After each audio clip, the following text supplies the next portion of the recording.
the Mid-South area down there and the Ohio Valley up here, which is not only more, in some cases, densely populated, because there'll be more severe, even the same strength of storm, but because of the fact that we have destroyed the climate, all this stuff is shifting around. This one woman said, somebody, she's not sure whose washer and dryer slammed into the side of her house. And they don't know where they came from. And this other guy said he had a riding mower in his shed out back, and they found the riding mower a couple 100 feet away, but they still ain't found the shed. That kind of shit. So anyway, but now we're fine. The sun is shining, the birds are singing. It's the drive-through. We're ready to go.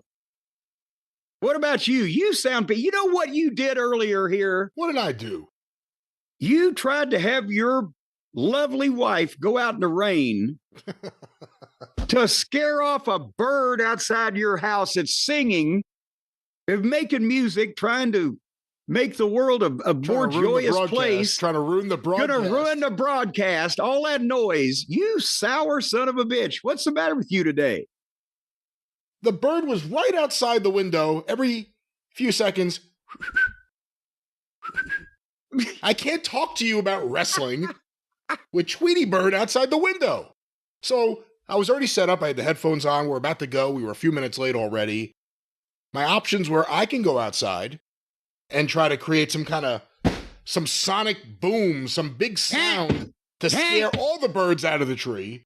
And I don't know what that would have been. I don't know how I would have done that exactly. Or I could ask Suzanne to go do it. And it happens to be drizzling after rain earlier and more rain to come. This is an exciting story. Thank you for having me. You're using your wife as a scarecrow. I didn't think it was going to be an exciting story. I just thought it gave some insight into your personal character as far as what level of importance you put on these broadcasts. My level of character. I want to make sure the listeners have the best possible experience, and I trust my wife to do the job correctly. Yeah, well, my level of character is I don't give a shit whether they like it or not today. After all I've been through, I'm mentally stressed. I'm frazzled. I'm trying to make the best of things now that we've got the reprieve, the phone call from the governor, and here you're trying to scare the songbirds away. All you've been through. You haven't had a chair knocked over. I'll tell you what, I turned the chair over when I dove under the pool table. That's inside. I'm talking about outside the house. It's mental cruelty is what it is. They're telling you this shit's coming. Shit's coming. I was sick all day Monday, sick to my stomach for the forecast for Tuesday. Then ended up the storms passed to the south, but we're shell shocked up here, and we don't need to hear any more of this. And all of the nerve. It's mental torture when you know that it could be you, it could be next, could be any time. Probably going to be Tuesday about 4:30. They'll tell you. How would you like it if somebody said to you, "I'm going to come over and I'm going to hit you in the head with a giant mallet and kill you deader than Kelsey's nuts on Tuesday at 4:30.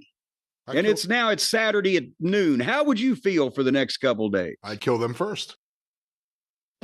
Well, see, now thank you for making your intentions known. I guess I'll have to do something first.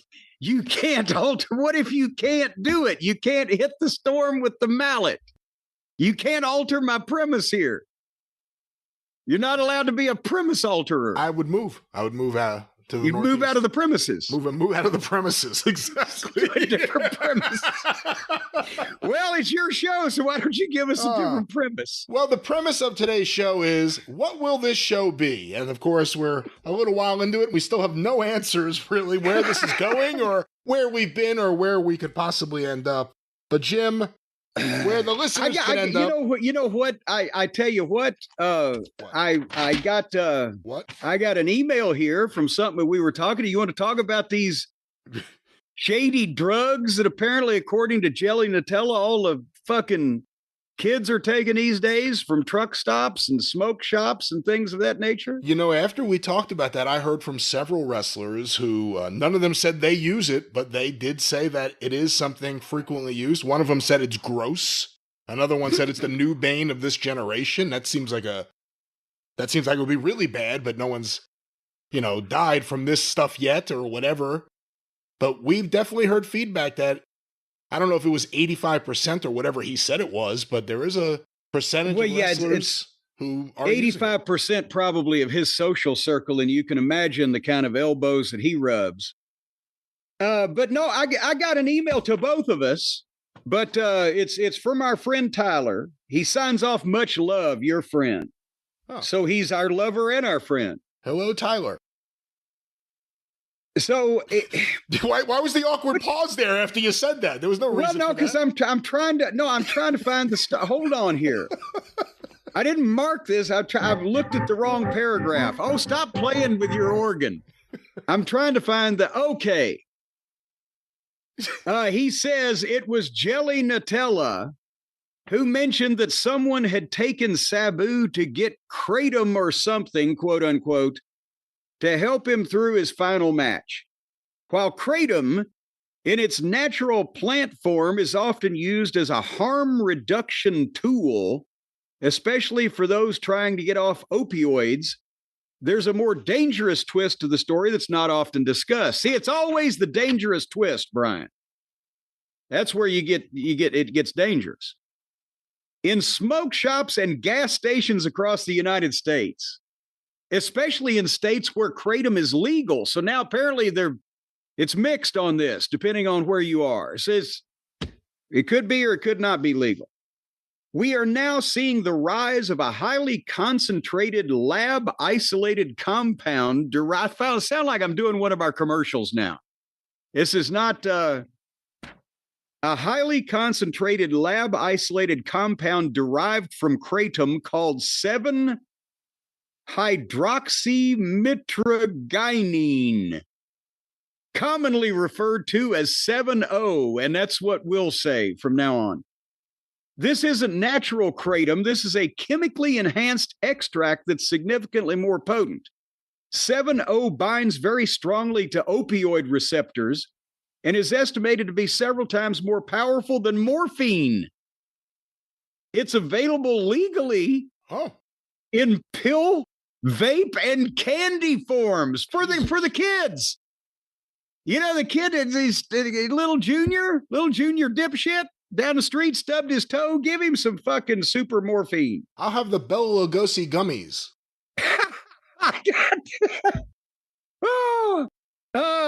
Tyler goes on to say, I can confirm it's being sold in nearly every shop around here in Grundy, Virginia, an old Smoky Mountain town. And I use the word town kind of loosely here, since there can't be 3,000 people in Grundy, Virginia. So they're selling this stuff in Grundy, Virginia. I'm sure the same applies to Louisville and countless other places. Here's the scary part. We haven't got there yet. 7-O is extremely addictive. And because it falls under the broader legal umbrella of kratom, it's largely unregulated. There are no clinical studies on long-term use, interactions, or safety. It's a legal gray area that's being exploited fast. From the reports and behavior described after Sabu took the substance, it lines up eerily well with known effects of 7-O. Drowsiness, confusion, impaired motor control, and in some cases, respiratory depression. If he did indeed consume a concentrated form of 7-O, and we don't know whether he was 7-O or whether he was Hawaii 5-O, we don't know what he was, but it may have opened the door to an aggressive and dangerous level of substance abuse. Well, I think that door's been off the hinges for a while there, but Tyler just wanted to put this out there in case it helps paint a clearer picture of what may have happened.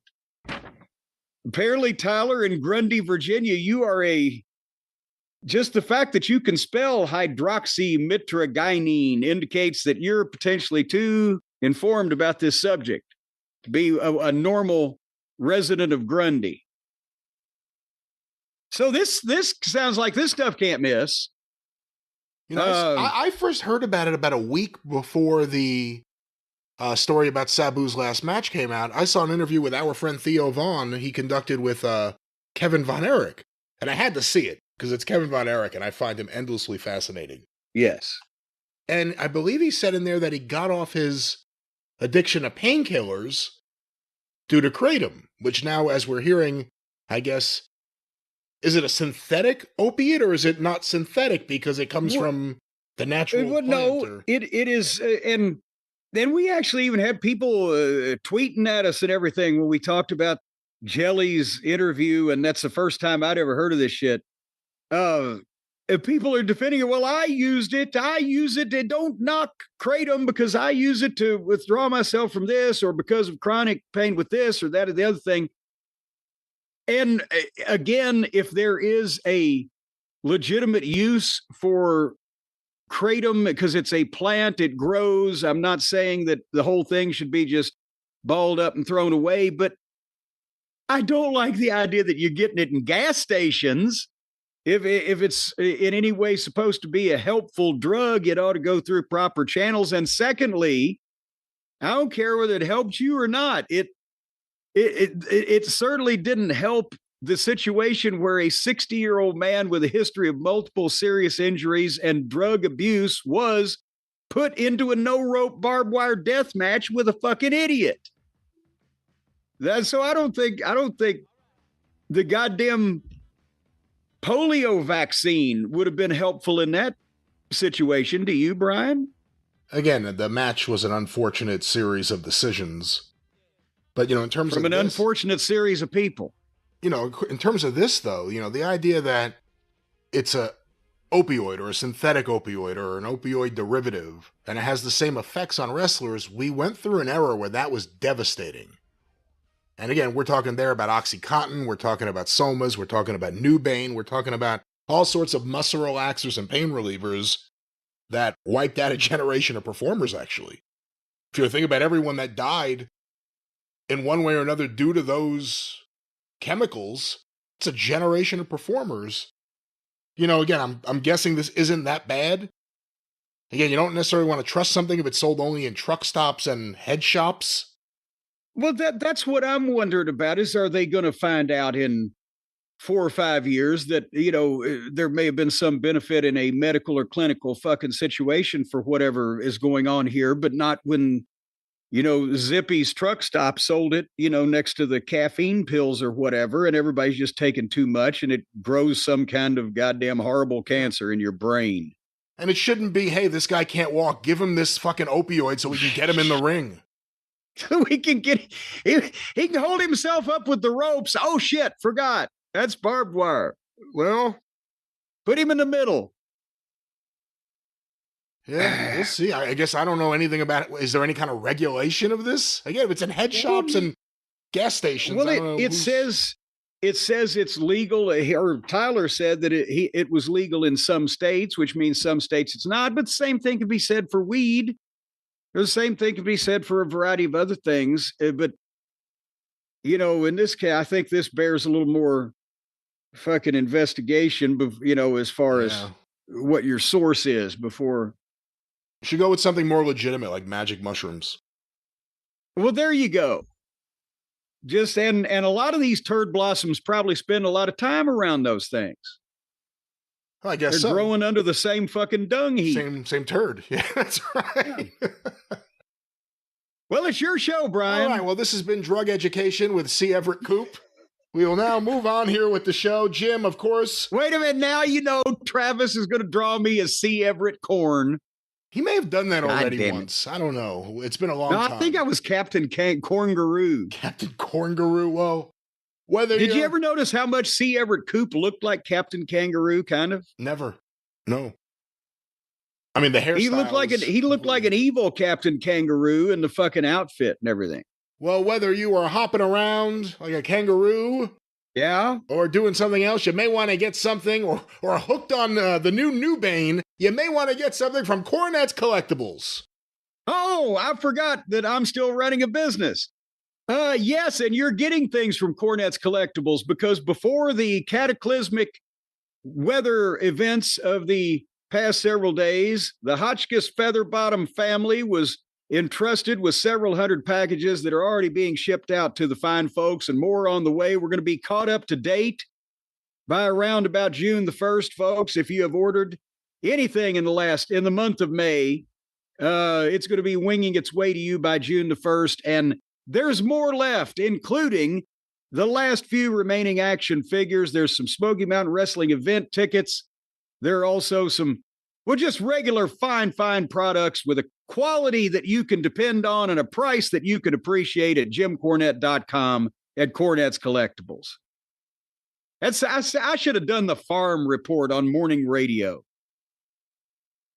You know, I was born too late. I could have teamed up with my Uncle Dink over in Hopkinsville on WHOP. He did the mornings on WHOP. Dink Embry did the mornings on WHOP radio for 25, 30 years, however long it was. And whenever I would visit my grandmother before she passed away when I was a little kid, we'd get up early in the morning, listen to the radio, and listen to Uncle Dink.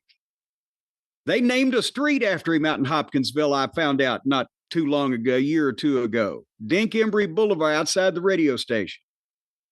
He was actually married to my father's brother's widow.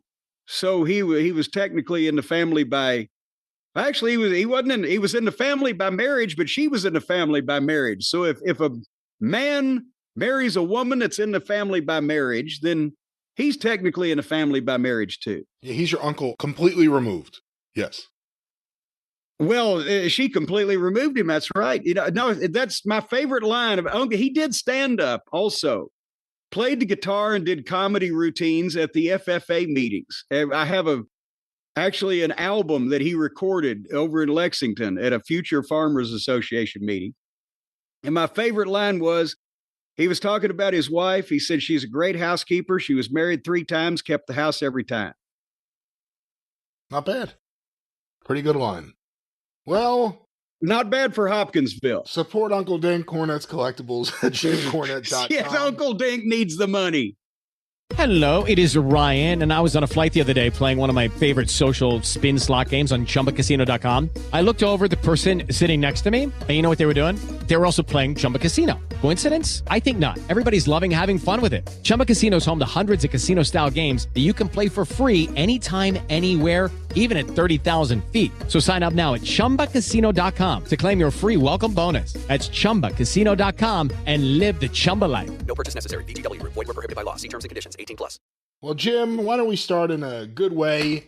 I know you watched a little bit of WWE, so we're going to talk about that as little as possible. We have questions we never got to last week. I got to see if any of them are good. I know we still have a roster review that's going to probably be endless and then eventually WWE, so we also have that potentially. Why don't we start with Guess the Program? Okay, you're confused. Brian, I lost you on the far turn, but you got me with Guess the Program. All right, of course, Guess the Program is where I go through programs in my collection, quiz Jim about all the details he can give us. The date, the location, the street address, the phone number, the promoter, the timekeeper, and of course, the ringside physician. Let's start with this one. This is an interesting one. I hear you shuffling your pages now. The first event, a Wrestle Royal. Killer Kowalski, Hans Schnabel, Fred Atkins, Roy Graham, Al Lovelock. No time limit. Match continues until only one left. The second event, Fritz Schnabel versus Al Zaz. Now, wait a minute. Was Hans Schnabel in the opening Wrestle Royal, or was it Fritz Schnabel? It was Hans in the Wrestle Royal, Rassle, and okay. Fritz in the opening bout against Al Zaz out of St. Louis, 1 fall, 15-minute time limit. Okay. The third event will be the first 2 losers of the Wrestle Royal, 1 fall, 15-minute time limit. The fourth event, the second 2 losers. The second 2, yeah. Of Wrestle Royal, 1 fall, 15-minute time limit. The main event, and there are two, the Mighty Atlas out of Chicago. He is a champion, I will not name the title he has, versus Duke Kiamuka out of Honolulu, 2 out of 3 falls, 1 hour time limit. And the main event, the world champion Lou Thez, St. Louis, versus the winner of the Wrestle Royal. Oh, Jesus Christ. And I'll tell you who it was, Killer Kowalski, 2 out of 3 falls, 90-minute time limit. Oh, boy. By the way, it says referees. There were 2 referees for this match. One of them, I will say, because the other one may be a giveaway, one of them is Al Lovelock, who was in the Wrestle Royal. Well, and he also, Al Lovelock, worked later on as one of the great Bolos, did he not? That was the beginning of the Assassins, I guess you could say. Yeah. Who was the other referee, or does it name that person? The other referee is Leo Voss. Oh, okay. So, Killer Kowalski, obviously, everybody knows we need not go into his biography. Fred Atkins later on was a popular figure around Toronto, including being in, I think, in The Office for a period of time, and didn't he referee for a while? Which Graham was this? Was this Bobby Graham? Did you say? In the Wrestle Royal, it was Roy Graham. Roy Graham. So might as well be Telegram. I don't. Poor Al Zaz and Fritz Schnabel were just in there to really kill some time so that the guys didn't have to come right back out and wrestle their singles matches out of the Battle Royal. The Mighty Atlas was Morris Shapiro. He was a bigger star probably than anywhere or at any other time off Chicago TV in the 50s, right? Duke Kiamoka would go on to settle in Florida. Thez being the champion against Kowalski. We're in Texas because of Leo Voss, I would think. That's why I was trying not to give that one away. Uh-huh. You asked. But he's on the card. See? So I didn't cheat. So the question is, I don't think this is a lineup worthy of Houston, but we're somewhere in Texas, and I would have to think it's the mid 1950s. 1955 Corpus Christi. The date, Tuesday, December 18th, 1951. Dallas, Texas, the Sportatorium. Dallas, okay. Yeah. Now, this is the end of 51. This is months before the Dallas wrestling war would break out. On page 2 of the program here, Dallas mat fans set new records. Dallas again leads state, top mat city. Dallas did it again. Once more, promoter Ed McLemore reports that more people went to the Sportatorium wrestling matches than did in any other large or small city in Texas. Since McLemore and matchmaker Doc Sarpolis took over 13 years ago, Dallas has shown a considerable increase. Even last year's record year was topped. The attendance average per card was 5,578. Jesus! Tonight's Parade of Stars and Championship program should considerably boost the average. On the last card of last year with Lou Thez in a title match, 6,288 was the attendance. So let's stop there. I was about to say, I'll stop you there because, as you mentioned, this was before the promotional war and it's before they set fire to the Sportatorium. It seated more people. How many did it seat when you worked there? I'm going to say, see, they didn't give us a ticket, manifest or a seating chart or whatever for the Sportatorium especially, but the money with the ticket prices that they were charging and a sellout when we were there, which they were doing quite often on Fridays. I'd have to look in my book, but I remember it's somewhere around 30 grand. So I would think that probably around the high 4,000s of people. You know, some people you say the 5,000 seat sportatorium or whatever, but 40 something 100, 5,000, somewhere around there. But the thing is, remember, we've talked about when people who have seen the world-class TV tapes look at the shot of the ring from the hard camera that they would use, to the left, there was just a big blank wall past the ringside, right? And you would see across the ring, you'd see all of those bleachers that went all the way up, and it would go all the way around to where the wrestlers would come down that hill and fight their way through the crowd, right? As far as the girls wanting to love on the Von Erichs and the Fantastics. But one side of the building is just a tin wall. When they set fire to the fucking building in 1952 or whatever it was, when they rebuilt it, instead of, the whole place didn't burn. So they just chopped off the side that burnt and put a straight fucking aluminum wall up. There was another, from what I understand, the seats would have gone all the way around and joined in those days before of this program. So they could probably have seated, 6,000 or 7,000 in there maybe. 14 complete sellouts were chalked up during the late winter and spring season of the year.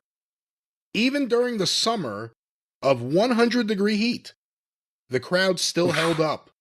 And there was no air conditioning, not even in the 80s in that building. Much in the office, in Fritz's office, there was, not in the fucking arena. Headliners, the country's best wrestlers, account for this turnaround. The plans for next year are the same. A listing of wrestlers due here early next year isn't another story in this program. Wrestling has been good all over the country. Texas is still considered the top territory, and Dallas is, as always, the top town. Well, there you go. So, and they were running weekly in those days also, right? They were. Texas Mat Promoters and Meeting. Promoter Ed McElmore was host to nearly all the Texas wrestling promoters over the past weekend. A meeting of the promoters was held yesterday at the Sapango Club from 1 o'clock to 6. Mr. M.B. Morgan, Commissioner of Labor and in charge of the boxing and wrestling in Texas, presided. His number one deputy, Alton Erickson, also of Austin, the supervisor of wrestling, was the first assistant. North Texas Deputy Sammy George of Dallas and local deputy Bill Hughes were to attend. General wrestling business was to be the topic of discussion. Texas promoters slated to attend are Morris Siegel, Houston, Frank Brown, San Antonio, Norman Clark, Galveston, Dory Denton, Amarillo, Owen Davis, Austin, Barney Myers, Corpus Christi, Sam Menaker, El Paso, Sled Allen, Lubbock, Joe Ramirez, New Braunfels, Vic Weber from San Angelo, Benny Wilson, Abilene, Texas, Dan Menaughton, Plainview, Doc Sarpolis, Dallas, F.E. Gerard, Tyler, R.G. McEllier from Fort Worth, and Ken Moore of Wichita Falls. That's a lot of local promoters. Well, and that's in those days. Remember 1951, they may not have any television presence yet, right? The national TV, Dumont Network, Hollywood Wrestling, etc. But in those days, every town had a local promoter because it was primarily radio and newspaper and posters and a guy on the ground making a deal with the building and making sure the chairs, whatever the fuck. And every town was kind of its own little fiefdom. But you bet Doc Sarpolis was instrumental in the Amarillo territory for Dory Funk Sr. for a long time. And another thing that struck me, how many guys do you know named Dory in the world? Outside of wrestling, I've never met any. Exactly. But in Amarillo, Texas, the previous promoter and top star, and he'd been a big name in the ring in his day, Dory Denton, ended up giving way to Dory Funk Sr. Two guys named Dory ran Amarillo, not related, ran Amarillo Wrestling for fucking 50 years. Peanuts, popcorn, soft drinks, and coffee, 10 cents each. Popular Argentina Rocca to return. So a promising 1952 talked about here in this program. And Sam Miniker, by the way, he was a promoter in El Paso. He lived there for years, had some connection, but Miniker obviously he was in Mighty Joe Young when the tug of war with the gorilla with the other wrestlers, but Miniker booked and announced for Stu Hart at various times, Dick the Bruiser in Indianapolis during his boom period. But when I met Sam Miniker, not being a mark, I got his autograph when I went to Indianapolis when I was 14. But I actually met him in the business. Crockett no, it wasn't Crockett. It was the Dallas office, World Class, ran El Paso, actually Fort Bliss, which is right next to it. It's an Army base. And he came to visit the boys. And this was in 1985. And he was living back in El Paso. Just a little trivia there for you. El Paso that he went to with the plane that he stole? I think it was. Well, he didn't really steal it. He just flew Stu Hart's private airplane after he gave his notice as Stu's booker. He flew Stu's plane down to El Paso, but he called to let Stu know where it was and so he could come and get it. All right, Jim, let's go to our next program here. I don't know for sure that the card took place, but the program may be enough to tell you something here. This is from a file I have here of things like this. The opening bout, yes. The Butcher versus Levi Banks. Okay. The second contest, Beautiful Bobby versus Captain Soul. Okay. The next contest, Johnny Ringo and Frank Rogers versus Gama Singh and Tonga Kid. The next contest, Shotgun Austin versus Mountain Man Goliath. I'm not sure this card did take place. You should still be able to guess the location and the date, I think. The Magnificent Zulu versus Big Tank Patton, managed by General Homer Odell. Oh. A 12-man battle royal, $50 each wrestler, $400 from the promoter, means $1,000 for the winner. Which isn't unreasonable. It's not like a $10,000 battle royal for this show. Big Jim Wilson and the Islanders, Afa and Sika, versus the Medics and Dr. Blood. And the main event, Super Assassin 1 versus Thunderbolt Patterson. I'll just Super Ass 1 versus Thunder. All right. Where do I start? This obviously is in the state of Georgia. One would be led to believe it was the Omni. One would be led to believe that it was the IWL, International Wrestling League? What were Thunderbolt and Jim using for their anagram there? We could talk about the IWL, but I will not lead you down the wrong path. This is before this. Oh no, this is IWL. You're right. Oh no, never mind. Turn the page and there it is. Okay. Yes. Well, he used it a couple times. He liked those letters, but Thunderbolt Patterson and Jim Wilson were trying to run in Atlanta, and they were running shows that were basically to prove their claims that they had been discriminated against by the NWA and antitrust, racial discrimination in Thunderbolt's case, and sexual and or just discrimination against anybody with bad haircuts in Jim Wilson's case. And they were able to get the Omni. I think, didn't they threaten the Omni too with, if you hold us out, we'll sue you, and they were actually organizing protests of the few wrestling fans that would show up to carry a picket sign for a fucking unfair labor practices suit by wrestlers in Georgia. It didn't fucking fly, but they got in the Omni a couple times. This was not the first one. So that's why you said the show may not have happened. And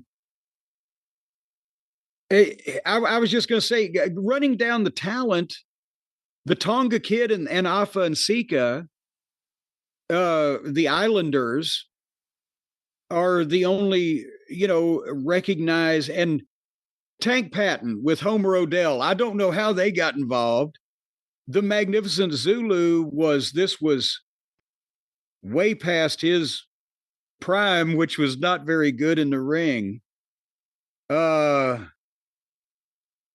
And do we have any idea who the super assassin number one was? Because again, Jody Hamilton, Tom Ernesto, the Assassins were the big team in Georgia wrestling, so they're trying to leech off of that. But I don't know if Shotgun Austin or Man Mountain Goliath ever made it. Johnny Ringo may have been a big star if he had kept with it.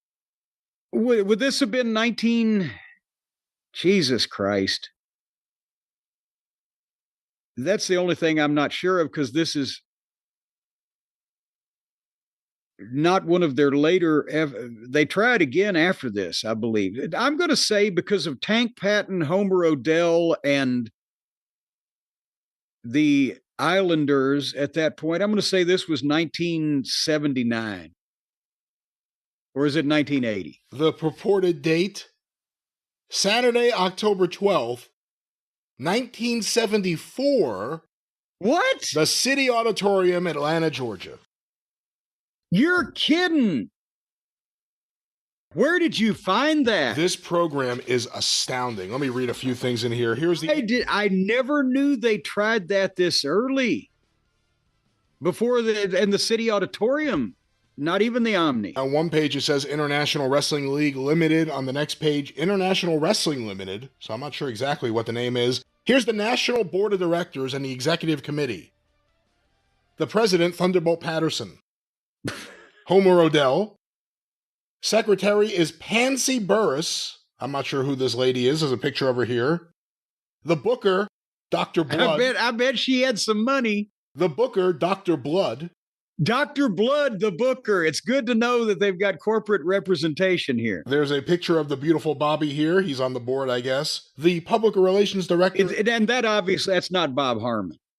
I don't think so. I'm not sure who this is, to be honest with you. I'll send you a photo of this. Public Relations Director, Terry Randolph. Alpha. The Legal Counsel, J.O. Wyatt. The Treasurer, J.T. Williams. The First Vice President, Jim Wilson, and Big Tank Patton. So that's the board of directors. This is the new world of wrestling. So predating the NWO, Thunderbolt Patterson and Jim Wilson here. Attend church with Thunderbolt and Big Jim this Sunday, 12 noon, 775 Hunter Street Northwest, the corner of Chestnut and Hunter. Come dressed as you are. Reverend Hosea Williams, pastor. Come to the real Christian church. The church that feeds free soup to the poor every day from 12 noon to 4 p.m. The church that collects and distributes free clothing to poor families. The church that operates a poor people's bonding company. The church that operates a free legal service. The church that works with poor people from 9 a.m. to 1 a.m., 7 days a week, helping them solve all kinds of problems. The church but now between 1 and 9 in the morning, don't fucking bother us. The church that lives every day what's preached Sunday. So Big Jim and Thunderbolt will be there. But now, and hold on, what date was this in 74? This was October 12th, 74. Okay, because Tank Patton worked in the Memphis territory as Doug Patton and was tag team partners with Phil Hickerson and managed by Sam Bass. And then would later on go and Tank Patton was a name in the late 70s in the Leroy McGurk territory, being booked by Watts and various places down south. But this is maybe the earliest I've heard him called Tank Patton. But Homer Odell, especially if Homer Odell was involved on the board of directors or what, that was a thing Thunderbolt liked to do. He liked to list all these people's names. And to make it sound grand, we've got a board of directors. We have a national head of this and that. His name's Dr. Blood, right? But still. And Homer Odell was always one to get in office. And I bet he probably had seen Tank Patton and said, hey, I'll manage you, boy, because Homer had been a manager for years. And we're going to be in on the, I can hear Homer Odell talk now. We're going to be in on the office on here, boy. I can hear it right now. And I think Tank Patton would end up in Memphis about 6 weeks later. So this didn't take off. Well, the opening page of the program here. Do you need more money? Well, join us in the greatest money-making venture ever to hit Atlanta. For black and white and rich and poor. Is your future secure? Will you have to depend on old age pension, Social Security, or welfare? What about your loved ones and your children? Is their future secure? What would happen if the good Lord decided to take you out of this world today? Well, and see, going back to my tornado talk, you never know. How does it work? We are accepting 1,000 charter members in our $10 per month investment club. Oh, no. Each member invests $10 per month. With 1,000 members in the club, we will have $10,000 per month to invest. Placing this in a bank savings account for 1 year will give us a grand total of $120,000 to start our business and allow us to work for ourselves. Wait a minute. Paid in a savings account. I know back then they paid interest, but still, we're going to take your money, we're going to put in a bank and draw interest. It's not even a goddamn pyramid scheme or some kind of stock scam. How will we build a major business? We will take your club's yearly income, form a legal corporation, hold an official meeting, all members of our $10 per month club will be there, and elect a board of directors. 1,000 of them. And elect a board of directors. They're going to hold the meeting in the city auditorium. The board will select a business that has a very good chance to make it and that employs a large number of people. We can then go to a bank with our business proposal and our $120,000. All 1,000 of us are going down to that bank. My God, and we're going to get what we want. And our $120,000 cash dollars, and negotiate a plan for at least $500,000 to finance our business. Lord. Then the board will get the Small Business Administration of the federal government to participate through its 1 to 10 plan.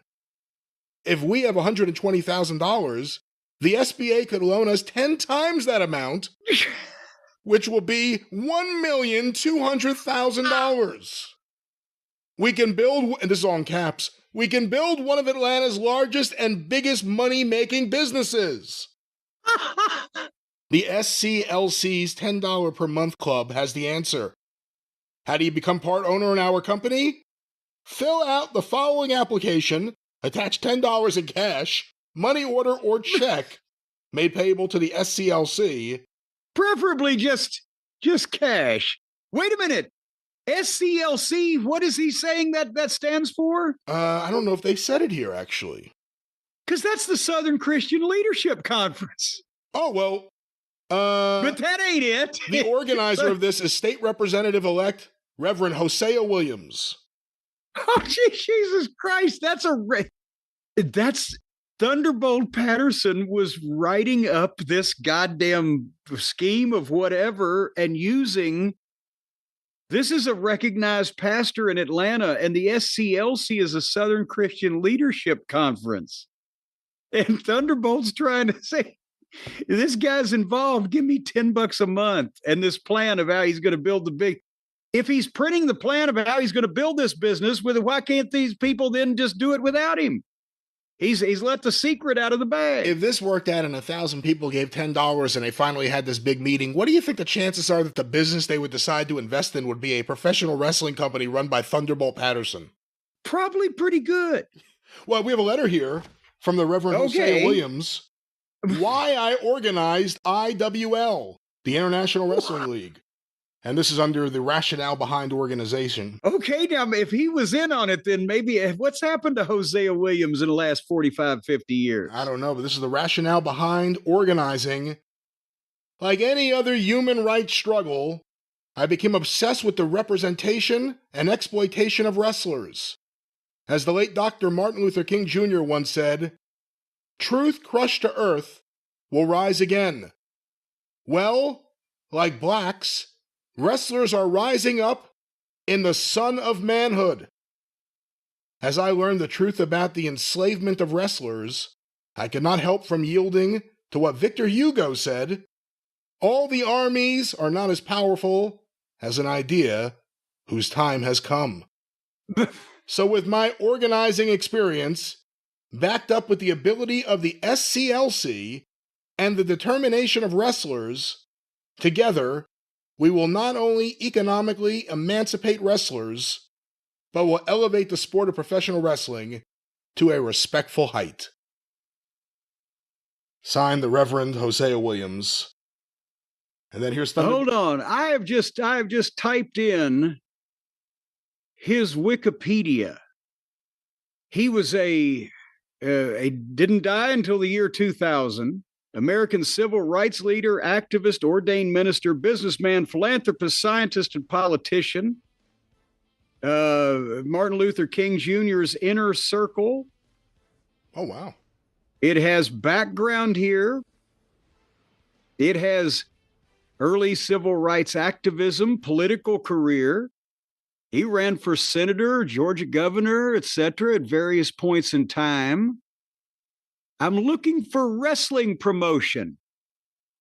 I'm not seeing wrestling promotion. I'm saying, well, when he ran for mayor of Atlanta, I'm not seeing, oh, wait a minute, hold on here. In 1974, Williams organized the International Wrestling League based in Atlanta, with Thunderbolt Patterson serving as president. And that's all it says. We have something here from Thunderbolt Patterson. Why I left the alliance. I love wrestling, as well as O.J. Simpson loves football, as well as Hank Aaron loves baseball. But wrestling promoters don't like me. It's not just me being enslaved and robbed. 99% of all wrestlers are dehumanized the same. It's not a racial thing. White wrestlers catch just as much hell as black wrestlers, other than in areas of promoting. There have never been any black territory promoters. Yes, I was making $60,000 a year, but according to the houses I was drawing, I should have been making $300,000 a year. And it's not just what promoters have done to me. I am more interested in what they have done and are doing to 99% of the other wrestlers. For the past 10 years, I've seen wrestlers mutilate their bodies, break their bones, and bust their heads for salaries that barely afforded their families a decent quality of life. Yes, promoters have made millions, but the wrestlers were paid pennies. And there's an official statement from Thunderbolt. At least he's consistent. The purpose of this, to liberate professional wrestlers, not only mentally, but also economically, and to make professional wrestling a free enterprise business. But, you know, at the same time, can you believe that Thunderbolt Patterson was able to sell Hosea Williams on the idea of, well, he organized the IWL and then they didn't run anything and it didn't happen, but just that he was lending his, Thunderbolt had a hell of a line to him. That this guy that was, running for fucking offices around the state was going to also be in a wrestling program where the guy said, what we're going to do is give us $10 a month 1,000 of you. We're going to put it in the bank and then this, that, and the other thing. What the fuck? It is Ryan Seacrest here. There was a recent social media trend which consisted of flying on a plane with no music, no movies, no entertainment. But a better trend would be going to ChumbaCasino.com. It's like having a mini social casino in your pocket. Chumba Casino has over 100 online casino-style games, all absolutely free. It's the most fun you can have online and on a plane. So grab your free welcome bonus now at ChumbaCasino.com. Sponsored by Chumba Casino. No purchase necessary. VGW Group. Void where prohibited by law. 21 plus. Terms and conditions apply. Well, since we're on this topic, and it would be ridiculous to do this as another guest of the program, I have another program here from the IWL Volume 1, Number 1. This is from a card that was purported to have been booked to take place at the Omni, May 3rd, 1981. Okay, I've got that one also. They may have given all the programs out because there was nobody there to buy them. 7 super matches, including the following wrestlers: Bob Orton Jr., Bob Roop, Ronnie Garvin, Rez Wheatley, Al Perez, Great Mahiwko, Mahiwko, Big Red, Lars Anderson, Gerald Finley, Ted Allen, Terry Gibbs, and it says here, Hovie Tollett, H-O-V-I-E. And then the other 2 matches. Louis Tollett, by the way. And by the way, almost all those guys were people who lived in Georgia, guys in the business that lived in Georgia at that time. And the 2 matches listed, Big Jim and Chief Jay Strongbow versus the Samoans, and Thunderbolt Patterson versus the Sheik. And they had advertised Bob Orton Jr. and some of those names at the start that were with, at the time, or possibly maybe up until that point, had been with the Poffos in ICW, but that was right about the time that Roop and Orton bailed out of that and went to work for Watts in Louisiana, right? This is right around that period of time, correct? 1981. And the Sheik had been trying to help the Poffos because he and Angelo Poffo went back all those years, and he had really nowhere else to work. His territory, they'd closed the Cobo, etc. So he was trying to work with the Poffos as well, and was a big name in Georgia that Thunderbolt could bring in that was not worried about pissing off the NWA. Strongbow that's surprising because Jay Strongbow lived for years in Atlanta. Even when he was with the WWF, at that point, you'd know better than me. Was he still wrestling, or was he already agenting? Oh, no, he was still in the ring at that point, wasn't he? That may be, again, if this was really him, and his photo's in this program, but if that was really him booked for this show, it probably would have been right before he came back with Jules Strongbow, not the original, but Jules Strongbow, and had that last run as a tag team as a babyface. I guess that would have been, what, 83? Yes. Yeah, that's right. But I'm surprised. Here's the thing. If he was booked on it, he wouldn't have wanted to have upset Vince Sr., where he normally worked for all of those years. And Barnett was still involved in Atlanta at that time. But did they just advertise him because Thunderbolt was like, get Strongbow. He lives in Macon, And again, the Samoans always seemed to like, or was this Alpha and Sika by this point? But they always seemed to like to help Thunderbolt. One more. And Big Jim Wilson. Say again. One more thing on all this. I have here a page from a petition. It looks for 60 signatures on this page. I support Big Jim and Thunderbolt's right to fight for NWA championships. We are issuing an open public challenge for these matches. And there's a picture of Jim Wilson in the background. Wanted your support, help to keep the American spirit of professional wrestlers alive. Of professional wrestling. It's very faint. Spirit of America in this country alive and in pro sports in my struggle to upgrade and reform pro wrestling by cheating American spirit, dignity, and honor. All right. That's But now here's the thing. That was 1981, right? That's why when I heard the other one, I was thinking it was that round, and I said, that sounds like an early one where I said 79, 80 or whatever. But think about this. That was the first one, 1974, the second one, 1981. Same kind of thing, same names in some cases on the fucking card, and Thunderbolts railing against the establishment. In between that time, Thunderbolt Patterson had gone back to work for Georgia Championship Wrestling in the late 70s for a couple of different runs and been featured and been used on top. And after this would come back and work again for Ole in 83. and every time that if he wasn't there permanently, every time they said, well, gee, you're getting older and ain't really much else we can do right now. Then he'd go back to running opposition. But Jim Wilson never went back because he was the shits and never drew any money to begin with like Thunderbolt did. And he had just been so stunningly full of shit and exposing the business and saying that shit about fucking Barnett that he was never able to wrestle anywhere ever again, and rightfully so. But every time that Thunderbolt would get pissed at the office, he must have called Jim. Okay, Jim, I'm mad at him again. You want to fucking do it? Okay. Doop. I'll be right back, T-Bolt. And actually, what the fuck? On the back of the petition, it has a copy of a newspaper article, doesn't have the date, by Daryl Simmons, Journal staff writer. Wrestlers win rounds 1 and 2.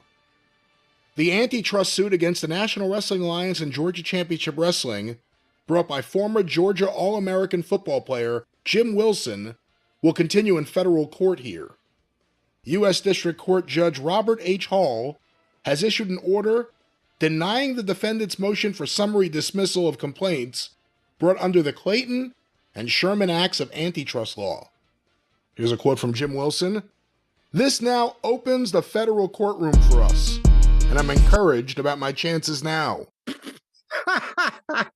Wilson, an All-America tackle at Georgia in 1964 and a National Football League player with the Atlanta Falcons, Los Angeles Rams, and San Francisco 49ers, was a main event wrestler in matches promoted by Georgia Championship Wrestling and sanctioned by the NWA until November 1973.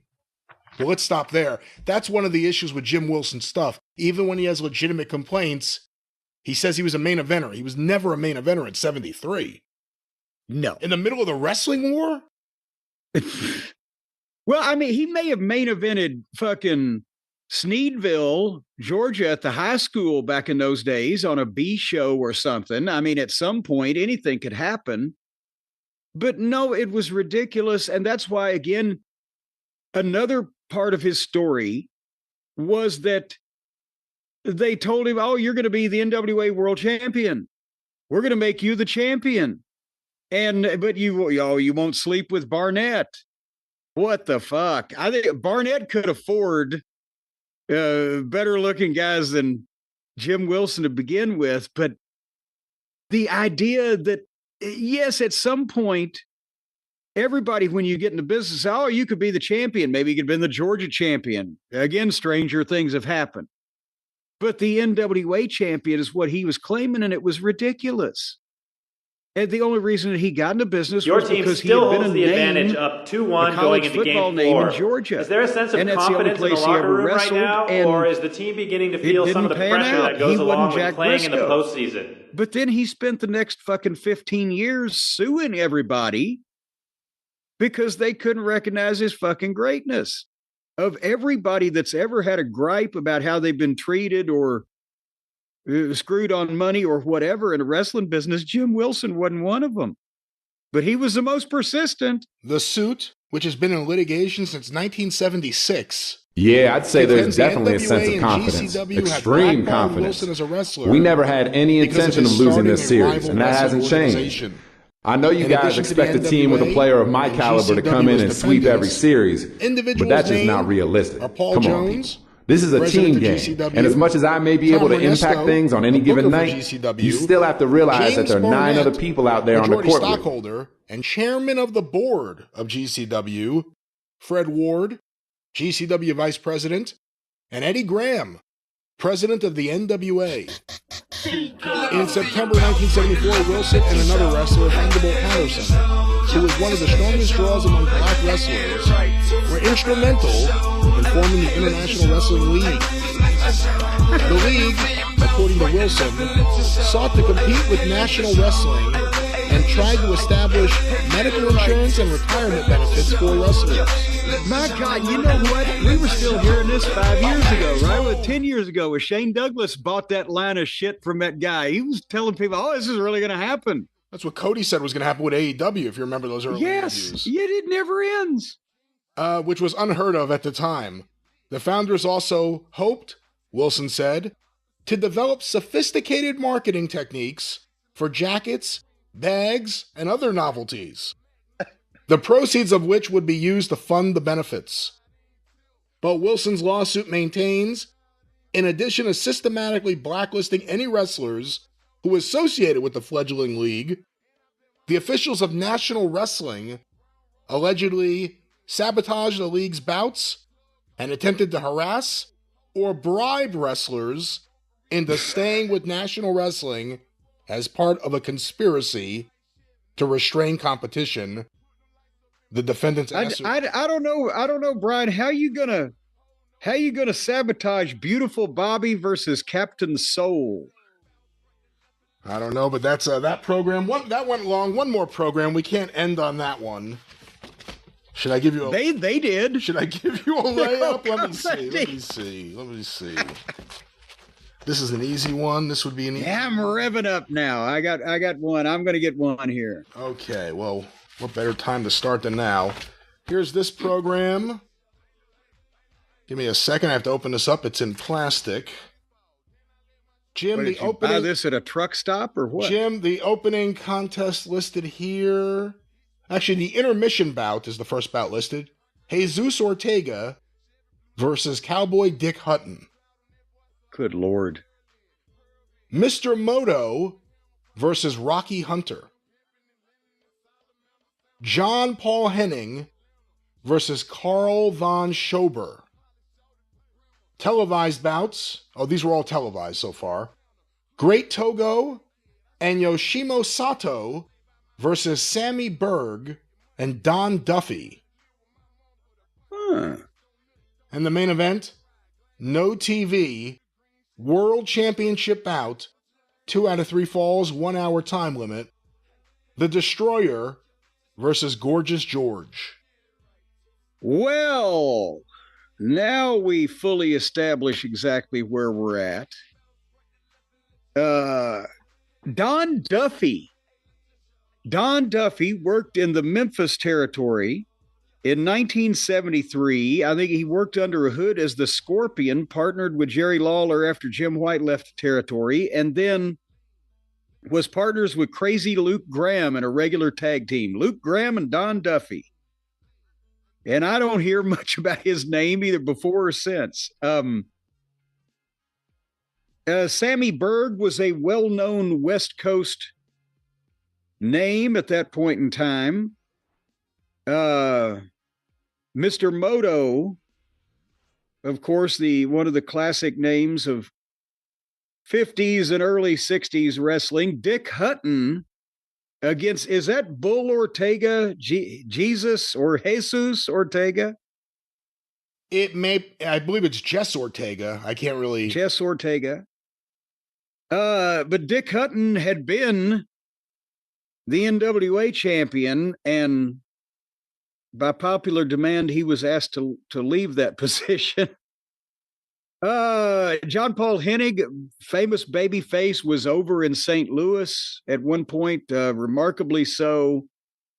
Some of this is TV, some of it's not. But the main event with the Destroyer and Gorgeous George for the world title tells me that we are in the Olympic Auditorium in the very early 60s, because if it was after Christmas of 63, George would be a zombie.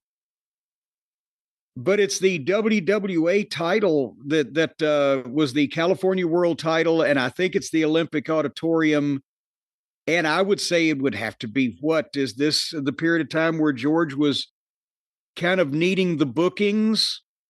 And that's another reason why some matches were on TV and some were not, because they were doing TV from the Olympic at that point. 1961. The Olympic Auditorium. The date, Wednesday, November 7th, 1962. The final match of Gorgeous George. I was going to say 62, and then I gave myself some space. Son of a gun. Wait a minute, you're a very morbid individual, getting all these programs from promotions that die, and then people that's their last match, and then they're dead. What the hell are you talking about? How does that make me a morbid individual? Well, you're very morbid. It's like you want to buy the car they shot Bonnie and Clyde in. No, I don't. But if there was a program, I may buy that program. But no, this is a famous wrestling card. I think it's an important one. Gorgeous George loses his hair and his career is over. So this was the hair match. I believe so, yes. And finally, Jim, I'll hit you with one last one because that was rather quick. This one will be two. Unbeknownst to me, I didn't realize that I bought a lot of 15 or 20 of this exact same program I've over and over again. The opening contest, Frank Lane versus Prince Iukea. The second contest, Coco Samoa versus Jack Hart. For a title I will not name, Tyree Pride versus Rip Oliver. Blackjack Mulligan and Kendall Windham versus Maha Singh in the Purple Haze. A bull rope match, Barry Windham versus Kevin Sullivan. And the main event, a lumberjack match, $5,000 appearance bond, Wahoo McDaniel versus Lex Luger. Ooh. Well, we are definitely in the state of Florida, and some interesting names there. Frank Lane was not Cowboy Frankie Lane, but it was a guy that used to work as Frank Lancaster. The Prince was the King Curtis's son, or was it his nephew? He was in the family, wasn't it? It may be Rocky. I may be his son. I'm not sure. There's no picture in here. Coco Samoa was the miniature Jimmy Snuka that worked as Sabu the Wild Man in Memphis in 1983, 82 and 83, the original Sabu. But most of the time he was Coco Samoa. He was often a baby face, but he was a great body, curly hair, the Snuka look, but only like 5'6". But Jack Hart was Barry Horowitz. Tyree Pride was the champion of the Bahamas, and they used him in Florida because they ran the Bahamas, and if they put him on the television, he'd be even that much bigger over there. Pun intended, because he was like, what Tyree Pride was like 175 pounds back when that kind of thing wasn't done, wasn't he? Am I remembering correctly? He was not a bigger guy, and I don't remember him wrestling too many places other than where he wrestled. Rip Oliver, of course, mostly known for the Northwest and Don Owens promotion, Portland. He was the guy that Billy Jack brought with him to Dallas that was featured in the Billy Jack Dark Side of the Ring. And of course, Blackjack and Kendall. That narrows down the year here just a bit, as does our main event, which we'll get to. And Barry Windham being on a card against Kevin Sullivan. And then the lumberjack match with Wahoo and Luger.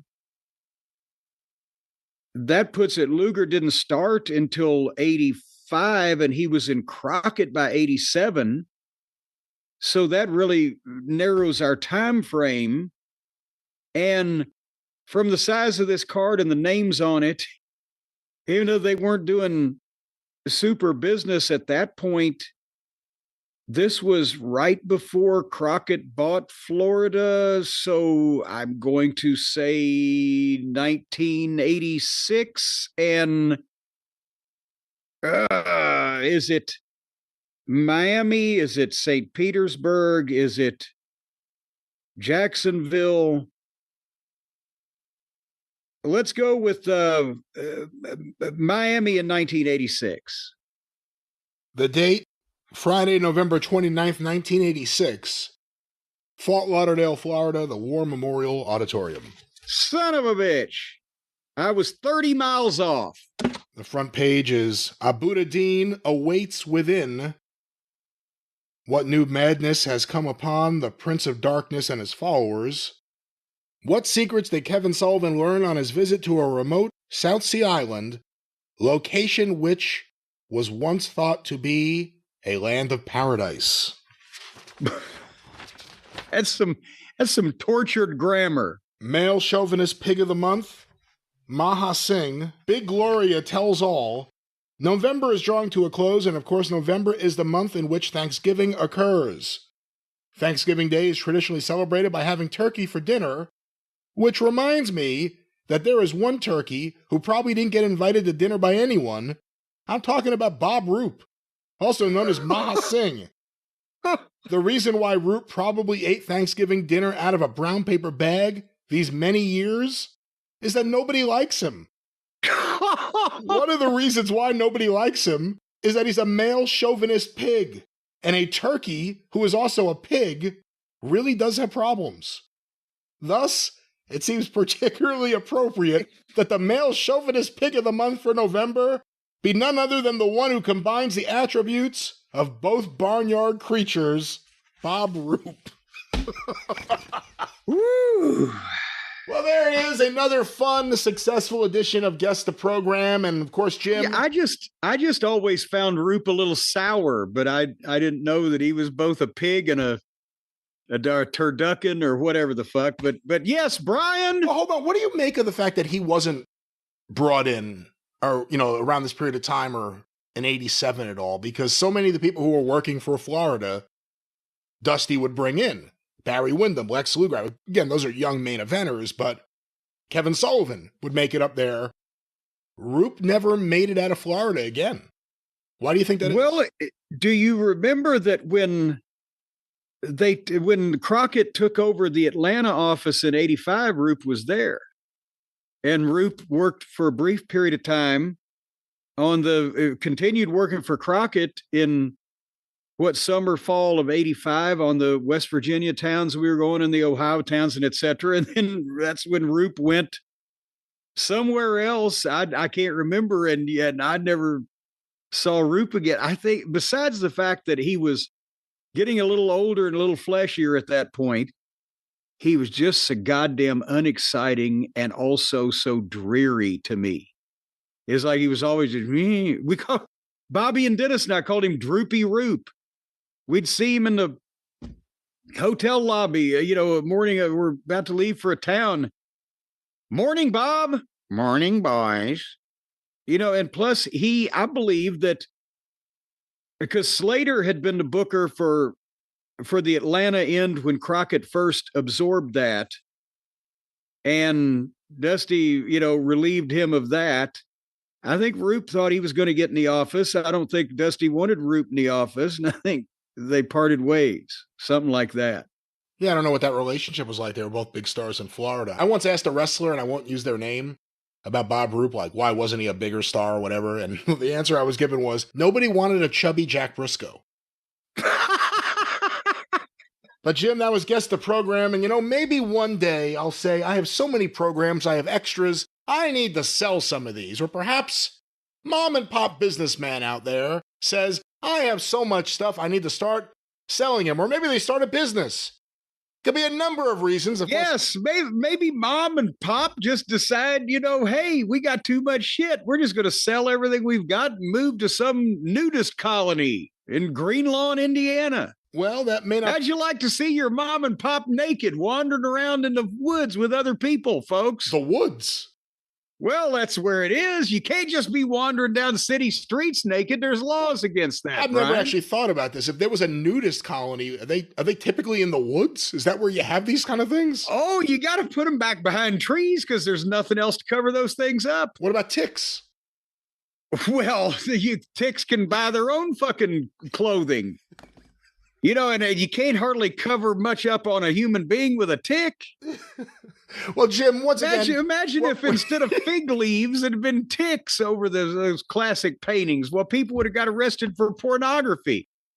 Folks, I'll tell you one thing that you can't do with our friends at Shopify is sell pornography. Now, they're not going to allow anything like that unless they get a bigger cut. Let's talk about regular, everyday sales and items. And let's say perhaps you make candles. Let's say you like to paint pictures. Let's say you make an interesting craft that's unique to you and proprietary to you, and you want to sell candles. You mentioned candles. My aunt went to a girls' school. They had a tradition about candles. Lights out at 9, candles out at 11. But I'll tell you, folks, if you have something that you want your mother and father to sell, maybe you just want to have your mother and father just sell everything they've got. Just get it out of the way now while there's still time. If you want to start a business, there's no better way in the world to do it than Shopify, because our friends at Shopify, boom, make a lot of people money. Shopify is the commerce platform behind millions of businesses around the world. 10% of all the e-commerce in the United States emanates from Shopify because they're very commercial, and you can get started with your own design studio. They've got hundreds of ready-to-use templates. They help you build beautiful online stores. They're packed with helpful tools that write product descriptions. They enhance your product photography. You can take a picture of your significant other naked and send it to them, and they will enhance it to where it looks like No, they will. Boy, I'll tell you what. No, John, that's how John Holmes got started that way. That is not how John Holmes got started, and I know how he got finished, so maybe these aren't the best examples we should use. Get the word out. Because you'll have a marketing, it's your word. What word would you fuck? Let's say fuck is the word you want to get out. Let's say the word is sales. Let's say the word is transaction. Let's say the word is greed. Greed is good.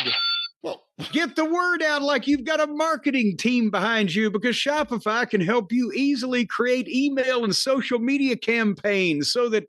And another thing they do is they put the leaflets in the boxes and they take them up in the helicopters and they'll drop them. And then the people, residents of the town, they know they've got like 2 or 3 days to give you money before bad shit starts happening. They don't have helicopters. They don't have helicopters.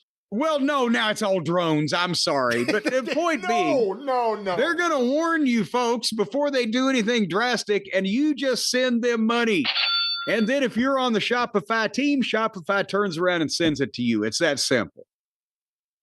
And you got a nice town there. It'd be a shame if anything happened to it. Folks, wherever but let's say you don't even want your mother and father to sell all their possessions. Oh my God. Let's say you just want your wife to get the hell out of town and sell all her stuff. Or if you've got an idea about making the candles or the bath salts or the bath bombs or whatever, although that seems to me, the bath bomb business, I never understood that, because it seems like if you're already in the bath and then you bomb it, shit would happen to you. But people sell those now. Let's talk about an actual example that won't get us in trouble, of course. The official drive-through shirts, and we have a new series of designs about to come out. Our store is powered by Shopify, and they could power. Well, there you go. They could power your store, whether you are a ma or a pop or just a little kid, or, well, I guess not. That's not the best example. Well, now the child of mom and pop. Child is the father of man. You always get on me for saying that these child labor laws are outdated. We ought to go back to the days when the kids at 5 or 6 were able to learn self-reliance and a trade. No, we shouldn't. But at Shopify, they don't have to dig ditches. They can just sit and type in code all day. There are no children laborers at Shopify. I opened the door and now I got to shut it. But of course, what they have there, what they could do for you is really what I'm talking about, ladies and gentlemen. What they could do for you, no one could do for you. And you want Shopify? Nobody else. Shopify could be on your side for just $1 a month, Jim. Yes, they can, because that's a trial period during which time they check you out. If you're not put on trial by the end of that 1 month period, then maybe they'll take you on as a client. But you can sign up for a $1 a month trial period right now and start selling today. at shopify.com/JCE. Shopify.com/JCE. You get the $1 a month trial period. You see all the different ways that Shopify can help aid your online business and make you money. And then you determine whether or not that you would like to continue with this money-making opportunity. And, if you don't, hey, there's no shame in that whatsoever. You want to be a bum, living on the bounty of the county for the rest of your life instead of going out there and creating an empire for yourself, no hard feeling. Imagine if Thunderbolt Patterson at Shopify.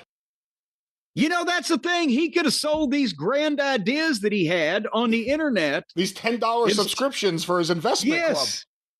And then he could have put it in the bank and drawn interest. And then imagine that if you go to the bank with that money, then they'll give you more money. Who are you with? Are you with Lehman Brothers or who do you invest with? I invest with Thunderbolt Patterson. Thunderbolt Patterson is my financial guru. And I'll tell you what, when he talks, people listen. So when Shopify talks, folks, well, we haven't, Shopify doesn't talk. Shopify's actions speak for itself. So whether you can sell stuff with Shopify you don't even have yet. You think you're going to get something, just go ahead and sell it on Shopify. When it comes in later on, just forward it on through to the people. Shopify.com/JCE. That's right. We trust them. They power our store. They can power yours. Shopify.com. That's right. Whether you're on top of the ladder or on the bottom of the ladder, they'll power the top or they'll power the bottom. Once again, finally, Shopify.com/JCE. Ryan Seacrest here. When you have a busy schedule, it's important to maximize your downtime. One of the best ways to do that is by going to ChumbaCasino.com. Chumba Casino has all your favorite social casino games like spin slots, bingo, and solitaire that you can play for free for a chance to redeem some serious prizes. So hop on to ChumbaCasino.com now and live the Chumba life. Sponsored by Chumba Casino. No purchase necessary. VGW Group. Void where prohibited by law. 21 plus. Terms and conditions apply. All right, a dramatic end to a dramatic beginning of the show here. We are now here. We are now ready for the second quarter. We're now here. We've ended the beginning.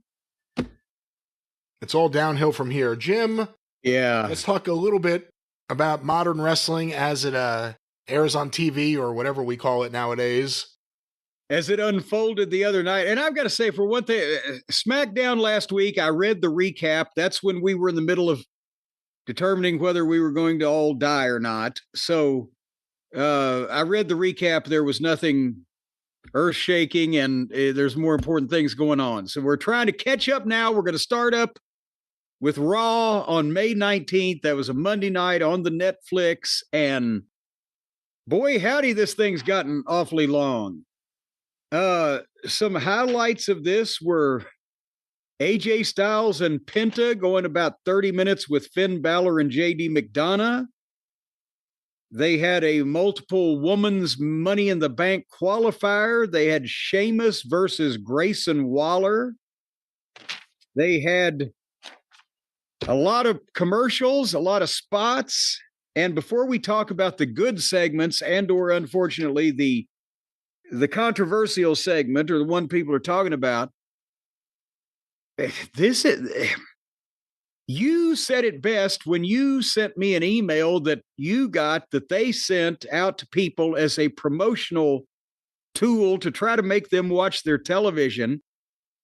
And it was like they advertised every mid-card person wrestling that you could find on their roster, and nothing appealing. The matches are just in between the segments with the stars coming out and becoming orators.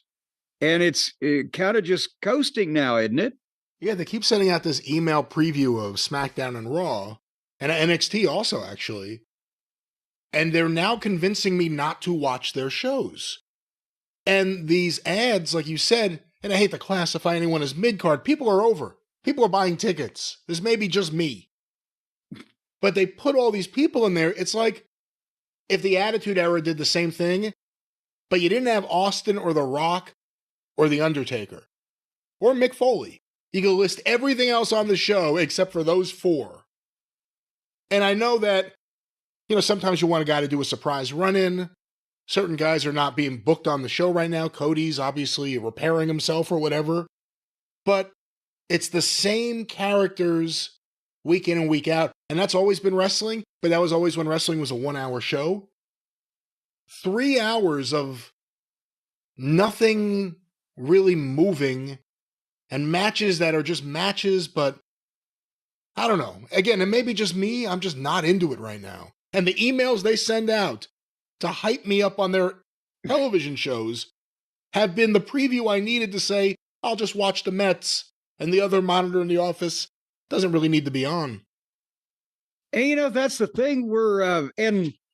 We'll probably do it on, I've got a list of some of the gates they've been doing lately. We'll probably do that on the Experience, but they're making money hand over fist. But this is not a thrill ride for 3 hours of SmackDown on Friday or 2 hours and 30 minutes of Raw on Mondays, as much as it is a chance to see one kind of sort of angle. And otherwise the guys are doing personal appearances and talking you into the building for their next fucking match, which is not going to be on that show that you're watching. And I know that's part of wrestling, but it just seems like everything takes so fucking long to accomplish. I'm getting older, Brian. I don't have just unlimited amounts of time to spend having Logan Paul and Gunther have a therapy session, for 15 minutes. That's what they started the show off with, and it was good. Logan Paul is an excellent heel personality. He's got attitude in his promos. He can talk. He's got the facial expressions. He's an obnoxiously strutting body language type of heel.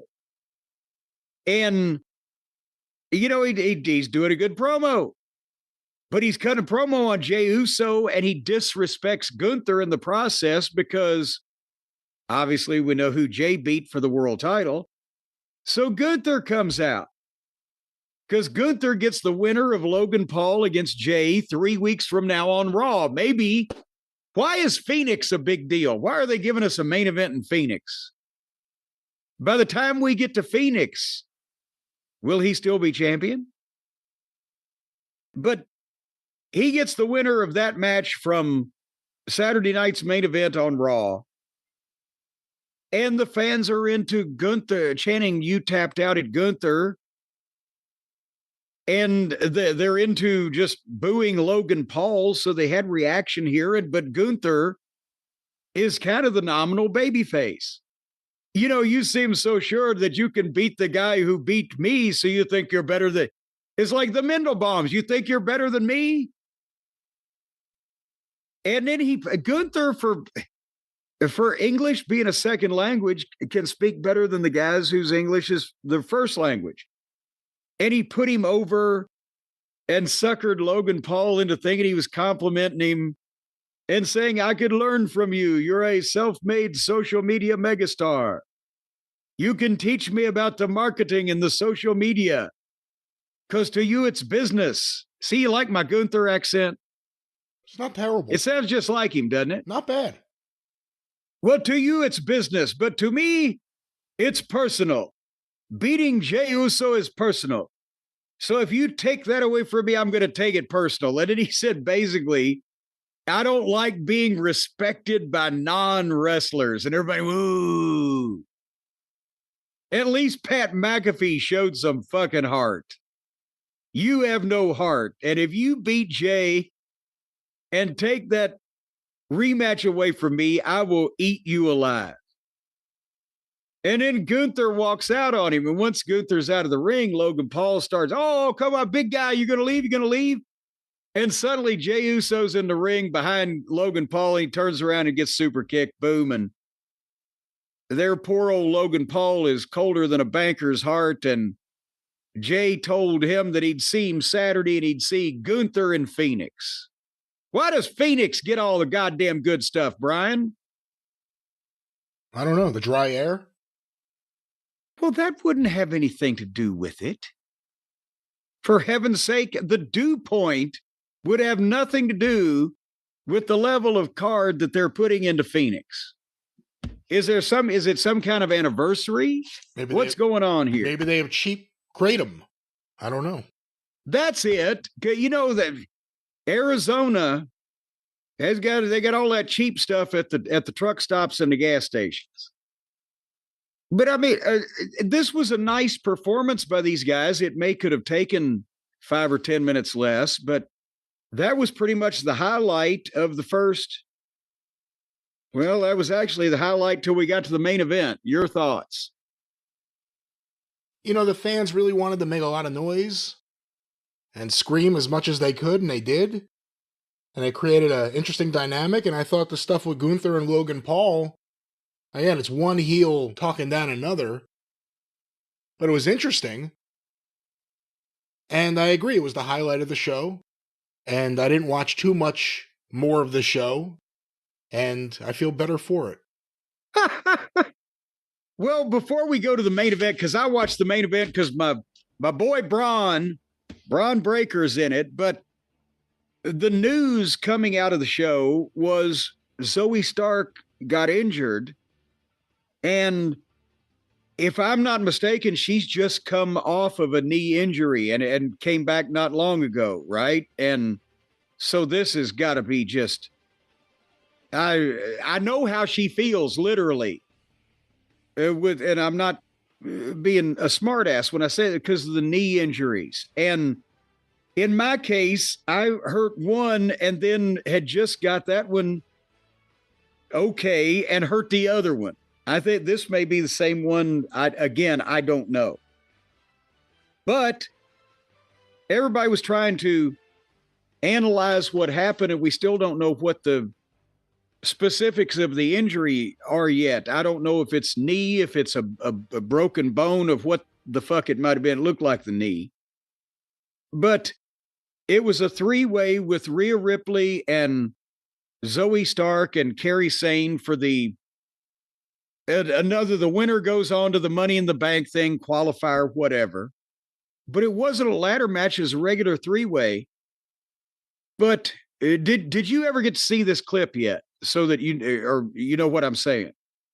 I haven't. When Rhea Ripley did her entrance, that's kind of when I cut out and just went completely to the Met game until the very end of the show. So I heard about the injury after the fact, but I still have not seen the clip. I don't know if I want to, but I haven't. Well, the thing, no, it's not really that gruesome because the camera shot was the least optimal it could be for you to see anything. Because they almost missed it completely. And trying to set the scene, Zoe Stark was in the ring, right? And she had taken a bump and rolled. If you're watching the hard camera, she had rolled to the left. Rhea Ripley was to the right on the floor. And Kairi Sane was in the ring in the middle. So apparently, because they didn't get a wide camera shot, so you never knew what Zoe Stark was doing until the moment that you saw her fly into the shot suddenly. But as Kairi Sane is looking at Rhea Ripley on the floor, she starts doing the thing where she's bouncing like she's going to turn and run to the ropes behind her and hit those and run back and dive on Rhea Ripley, right? You've seen that a million times. I could see it as you're saying it, yeah. Okay. And what's supposed to happen is that since Zoe Stark has rolled out on the apron, she is going to do a springboard into a missile drop kick so that when Kairi Sane turns to hit the ropes, she's going to run and meet the drop kick. So you still with me? Yeah. Here was the problem. Apparently, from what I could tell, Zoe Stark did the springboard before Kairi Sane ever turned, and Kairi Sane wasn't going to turn, apparently, because the camera shot is from a floor camera of Kairi Sane from behind, bouncing like she's going to turn and run. But suddenly you hear a voice scream, Carrie! And then a split second later, Zoe Stark flies into the shot right as Carrie Sane turns around, but Zoe Stark lands short of Carrie Sane, doesn't drop kick her with her right leg bent under her. Not even like she's going to drop kick her, but like the nearest I can explain this is if you're in midair and you realize you're going to land on somebody or somebody is not going to be where they're supposed to be to catch you or whatever, some people put their arm down, some people put their leg down, some is like, oh shit, I can't drop kick her in the back or I'm going to land short. I better adjust and try to land with my feet under me. Whatever the fuck was going through her mind. When Carrie didn't turn, she tried to pull the drop kick up and got the right leg underneath her and kind of speared down into the mat. Right at Carrie's feet, where Carrie then fell over the top of her. And instantly, Zoe started screaming that you could hear it, and everybody just looked and, oh shit, froze, and the doctors immediately rolled in. Everything came to a halt, and they went to an unplanned break. The announcers never pitched the break, but in this case, they didn't know it was coming. So that's what I hate to blame the girl that got hurt, but she just jumped up and she, I guess, took it on faith when Carrie started bouncing that she was going to turn. Well, Carrie started bouncing, but she never turned, and she was all the way across the ring. So Zoe really had to fucking jump. And it was just, it was like she would have been better off, I think, trying to hit her in the back with the drop kick, because it wouldn't have fucked Carrie Sane up nearly as bad as it fucked Zoe Stark up. But anyway, so what did it look like to you? Did it look like, if you had to diagnose it from afar, someone who's had knee injury? Oh no. I mean, this could have easily broken your fucking leg.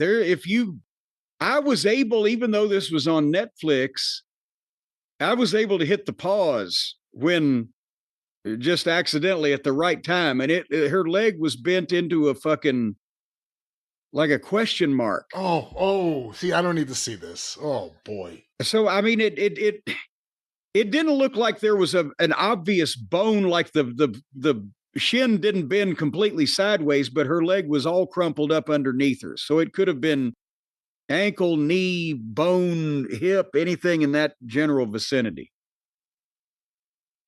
But they carried her out. And then they came back from the break and said she was injured and continued the match as a single, and Rhea won because she was going to anyway. But yeah, but that's like she just jumped and springboarded all the way across the fucking ring when this girl wasn't even looking at her yet. And by the way, you said Kairi Sane. I didn't realize she was back. Is that her return match? I think, yeah, she just got back. So they beat her in her return match?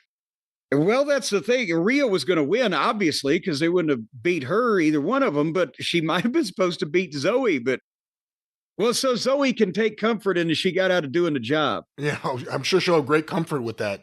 Yes, that'll make her nip right up. Hey, let me ask you a quick question. I know, based on what you just described, it's more than an ACL. But in the past, let's say before Starrcade 86, was it that there were a lot of guys working without ACLs or a lot of ACL tears before it was a diagnosed thing? And it's just the same as now, or is it just that it wasn't happening as frequently back then? No, it's 10 times more ACLs now. When I tore mine was the first time that I'd heard of it. No, I'm sorry, I tell a lie. Khrushchev, Darso was right before me, Crusher Khrushchev. His was February of 86. That's the first time that I had heard of the ACL. And when you think about it, there wasn't this insistence on either jumping off of high things or doing the balancing or the springboarding or the velocity that people are spinning to the floor at a blah, blah, blah. And an ACL injury was more of a football thing. The guys already, some of them didn't have an ACL from their football days. But it wasn't a major thing in wrestling. Like we've talked about Terry Gordy having two of them torn. And that was a freak thing. And that was right around this period of time. 86 was when he really started taping up those knees. Well, yeah, because as I told you, he told me, because I asked him, we were talking about knee problems. It was a simple thing. A guy had picked him up and give him an atomic drop. And when he planted his leg, it was straight and it, boom, snapped the ACL. And then a year or two later, overcompensating on the other leg, because he never had that one fixed, he ended up tearing the other one. That's when he dropped that weight. But guys would work in those days because you couldn't take 6 to 9 months off. But at the same time, they weren't working through torn ACLs nearly as often, nearly as much as they are now, because the difference in the style. And still, if you tear your ACL, you're going to be off for a couple of weeks, regardless of a few weeks, whether you do any goddamn thing about it or not. Whether you're Superman or not, you're going to be off for a while. And guys didn't get hurt to take weeks off on anything near a regular basis back then. And you wouldn't really have a fucking choice in a lot of cases, whether you had to take time off for something like that. So it's just, again, springboard, flying, leaping, landing in awkward positions, catching people with weight on your legs when you might not be braced exactly correctly. All these things are magnified with what guys are doing these days. Well, this has been Injuries with Jim Cornette. We will now return. And I can tell you, if anybody wants to know, the worst thing that you can do to leave yourself open for a blown ACL is, and I'm not saying this is what she's got, but the ACL is, the sports medicine doctors told me 80%, 85% maybe of the ACL injuries happen when your leg is straight out and your foot is planted and you get clipped or land at an odd angle to where your leg goes sideways. When your leg is bent even at like a 20-degree angle, the muscles take over, helping stabilize your knee somewhat. But when it's straight out and somebody clips you that's why I used to fight those fucking fans try to kick me in the legs. If your leg is straight out, you can take a little bump from the side and it can blow your ACL just like that. So always keep your legs bent slightly if you're landing from high positions or somebody's going to fucking leap on you and you're going to catch them. Crouch a little bit. It'll take pressure off your knees. But by the same token, the MCL, the medial collateral ligament, a lot of those injuries happen to regular civilians when they're in car wrecks and their knees hit the dashboard or the front of the car and fold up and bend back too far. And then the PCL is a thing you get when you hyperextend. So it just depends on, this leg was bent all kinds of different directions. So I don't know what she could have done. All right. Any more Raw? Oh, yes. I forgot. It's almost done. It's not Raw anymore. It's almost cooked. Braun Breaker and Jey Uso. I have observations. Braun Breaker is the goddamn greatest star in the history of wrestling. He is more natural. And we've been watching him for about 3 years now. I think he has done better in the first 3 years and taking this more naturally than anybody in our 2001 OVW class. The timing, the flow, the smoother work. Jay, after 15 years, ain't got the timing. And Braun's having to wait for him or adjust for Jay. And that's the thing. Braun was aggressive in this. They went a while, threw a few breaks. Braun is a heel. He does heel shit, not just move after move. But then he does the Breakensteiner or the spear or the clothesline. People love that, but otherwise he's an obnoxious heel in word and deed. And, it just, at one point they were doing a 1-2 and Jay's timing is it's a beat off. And Braun had to adjust for him rather than the veteran giving the rookie the flow. But they love Jey Uso. He's over, so you can't, take that away from him. But anyway, at one point, Braun did give him a belly-to-belly overhead. And instead of going overhead, Jay came down on his shoulder and his arms. His arm rather. I think he was going sideways like Magnum TA, and Braun was going overhead like a Northern Lights, whatever the fuck.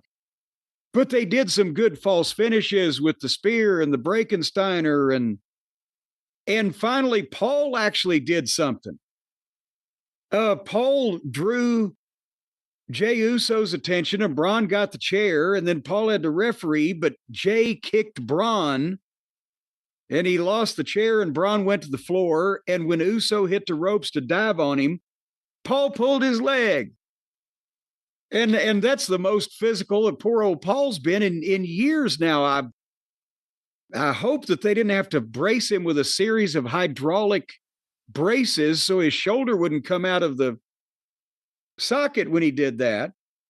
But anyway, Jay goes after Paul on the floor, and this was a great part. And people are loving this shit because they had the "this is awesome" chants going, and they got the false finishes in. And now Uso's after Paul, and Paul whips his suit jacket off, and he puts his fists up like he's going to fight him. And then Seth levels Jay from behind. Ding, ding, ding, get the DQ going. And then that's Seth and Jay fighting, but Braun stops Jay, and they get some heat on him. But here comes Sammy. And Sammy comes to the ring to face off against Braun and fucking Seth. But he's going to need help. And the people start chanting, CM Punk, CM Punk. They're calling for it. And then, like Mussolini, because you chanted for me. And the place blows. And as Punk comes down to the apron and jumps up next to Sammy, they cut the music, and the whole arena sang the rest of the fucking song a cappella. A cappella, oh, a cappella. The whole place sang to the bridge, as they say, and then they jumped in and got in a big fight and went out to the floor and had the big four-way, and Braun tatered Punk on the side of the head. He was like, Jesus Christ.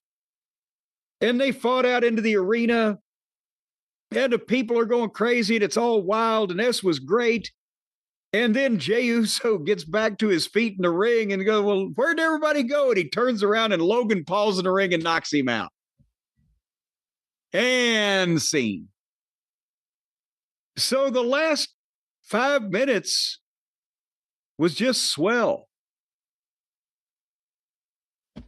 All right. Well, that was WWE Raw. Big Saturday night's main event coming up. Is that this weekend?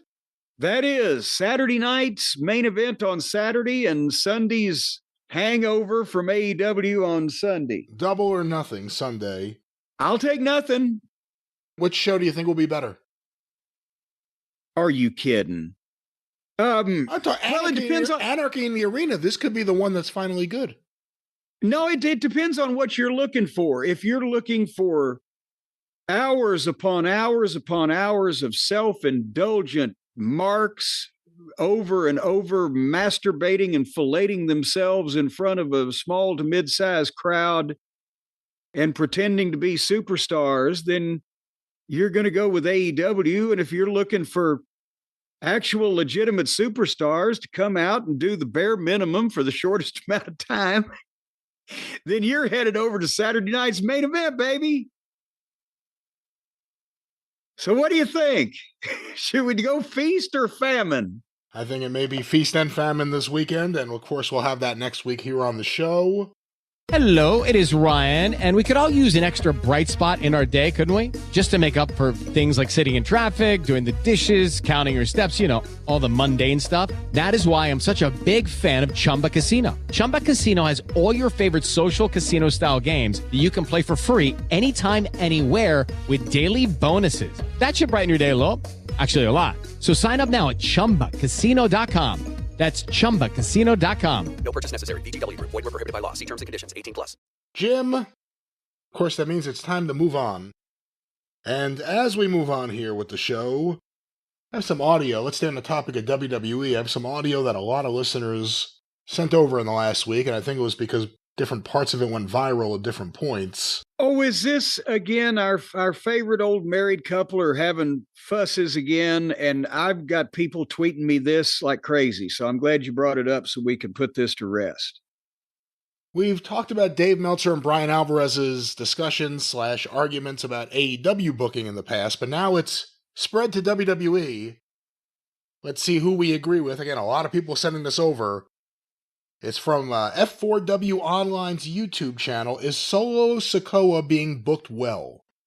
We'll stop this at various points, Jim. If you have a thought, just honk your horn.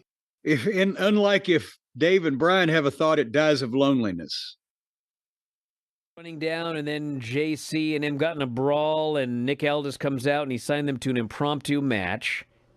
And they had a long impromptu match, and it wasn't particularly exciting. It was very sluggish. Okay, one thing, I hope that's not Jeff Cobb's new wrestling gear, and he was just doing that because it was an impromptu match. So well, yeah, it was supposed to be an impromptu match. So I get that could be what it is, but I'm kind of. Let me stop it there. What did he wear? Did you see it? Isn't that when he ran in, or is this? Are they talking about the week after? I'm lost on the frame of reference here. About the SmackDown that we both missed. Oh well, that's probably it then. I wouldn't understand why he wouldn't be wearing wrestling gear if he was. But it was an impromptu match. But nevertheless, his name isn't Jeff Cobb anymore. We didn't bring that up. Because remember last week when they said, it's the biggest free agent in the world, Jeff Cobb. And I said, okay, Solo Sikoa, Jacob Fatu, Jey Uso, Jeff Cobb is not very Samoan or bloodline-ish. And they've changed it. And now, move over Chief Peter Maivia. JC Mateo is Jeff Cobb's new name, which kind of sounds like a fucking car dealership somewhere on the coast of Oregon. But I don't know what he was wearing. But Dave's the fashion police. So let's go back to the dynamic duo from Wrestling Observer Radio. Scared that because it's the exact same thing that he wore at the thing that's like what he's supposed to, because that is like nothing happening gear. He's got to get out of that for sure. By the way, you mentioned Solo Sikoa being protected. You do realize the last time he's won a match on TV was... Well, he never wrestles on TV. December. But he never wrestles on TV, but he's being protected. He wrestles on pay-per-view. And he hasn't wrestled hardly at all. He has had 1, 2, 3, 4, 5, 6, 7... What? 8, 9. He's wrestled 11 TV matches, and he's won 0 until this past match. Well, there you go. Then they're trying to get him ready for Jacob. Well, let's stop it there. They're trying to get him ready for Jacob. What did he just say? First of all, I love it. I love it when Uncle Dave jumps in and like, no, he's not, or no, it's not, or he disagrees before poor old cousin Brian can get the question out. But no, we've been talking about this, that Solo has been kind of diminished and, the bloom is off of him a bit. And he hasn't won a match in forever. He's always the one who gets beat because, it's better than the option of beating Jacob. But it's startling to hear 11-0 is the record, because it seems like they would have thought to give him one win in there just to keep him in the fucking game. But so then Dave says, well, they're trying to get him ready for Jacob by losing every match. What? No, we said when they did, I think, the Survivor Series, and Solo lost there because he kept being the one to lose. We said they're not really booking him that strongly, and then he wasn't even on WrestleMania. And I know he's part of the Jacob Fatu stuff, but still, he's kind of been an afterthought now. Someone who was a main player, it doesn't feel like they're booking him very strongly at all. Well, and to be honest, and we'll go back to the Cats and Jammer kids here in a second so they can tell us what they think. But I think it's simple as this. If you go back about a year and whenever Solo popped up in this bloodline position, I said, you know, the problem is that should be Jacob Fatu. That should be the street champion. That should be the fucking enforcer. That should be the spot they put the Solo in originally would have worked better at being Jacob Fatu. And then once they got out of that story, they actually got the real Jacob Fatu. And now he has overtaken and surpassed Solo in terms of the out of control, mean, street fighting fucking Samoan. And because he's so much more, I don't even say impressed, but so much more visual with what he can do. And not only that, but the danger that he puts off, the aura that he possesses, that he's not only taken off and left Solo, but he's the kind of guy that they couldn't have made Solo a babyface. They were putting a lot of heat on him, and he was beating a lot of the people that the baby faces that the fans liked, so they would boo him. But he wasn't the kind of guy that would impress the fans enough to cheer him with his insanely impressive work while he's getting that heat. And that's Jacob. So I think you've just got two people in a similar genre and makeup vying for kind of a similar spot, and one of them's clearly standing out more. And again, the booking hasn't helped. Well, I think that's why they're booking him that way. I mean, he was really hot. That's what I'm saying. He was really hot as the silent bodyguard for Roman. And then when he first turned heel and turned against him, there was a chance there. And it kind of worked for a little while, and then they just started burying him on the show. And he hasn't won any matches. He's a heel boss who doesn't win. But he's not the boss anymore, really. When did Jacob show up? Was it the summer?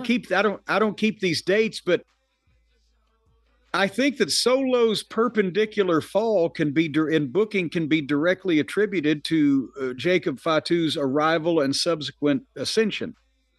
Well, like you said, let's go back to Fritz and Ditz. He's got no credibility, dude. He always loses. Always. He's always beaten. You know that wins and losses mean nothing in WWE. No, they do mean something. That's why Jacob Fatu has never been beaten. They've never beaten the guy. And that's why they're feuding the two of them. They're feuding the two of them. So I know. I'm wondering why they're feuding him. Like, give Solo something. Well, they are. Well, I guess they're going to start to do that now. But the point is like the way that they book title match, they have people lose 10, 15 times in a row, and they'll give them a title match. Yeah, for geeks. But for the top guys, they don't beat them. There's a reason that Jacob Fatu has never been beaten. Well, yeah, because they're super protecting Jacob Fatu. Yes, exactly. But Solo is the guy who's going to feud with him for next. But they don't care. They don't care. Wait a minute, Brian. So correct me if I'm wrong, but Dave is saying then the way that they're setting this up is the guy that's never lost versus a guy that never wins. Is that the way to put the edge on this thing? And he's saying the guy that never wins has been protected by the booking. I think is what he's saying. That the booking has yes, but he hasn't. That's what I'm saying is that, and they're doing this dissension because it's a natural thing. And they're getting some mileage out of Solo, and I'm not saying they're going to cast him off to Gilligan's Island and fucking, we're never going to see him again, but they have, two people vying for a kind of a similar slot on the card, and they're transitioning from one to the other. And I would imagine that if you go back and look, Solo's descent started when Jacob's ascent started, and they're just switching places.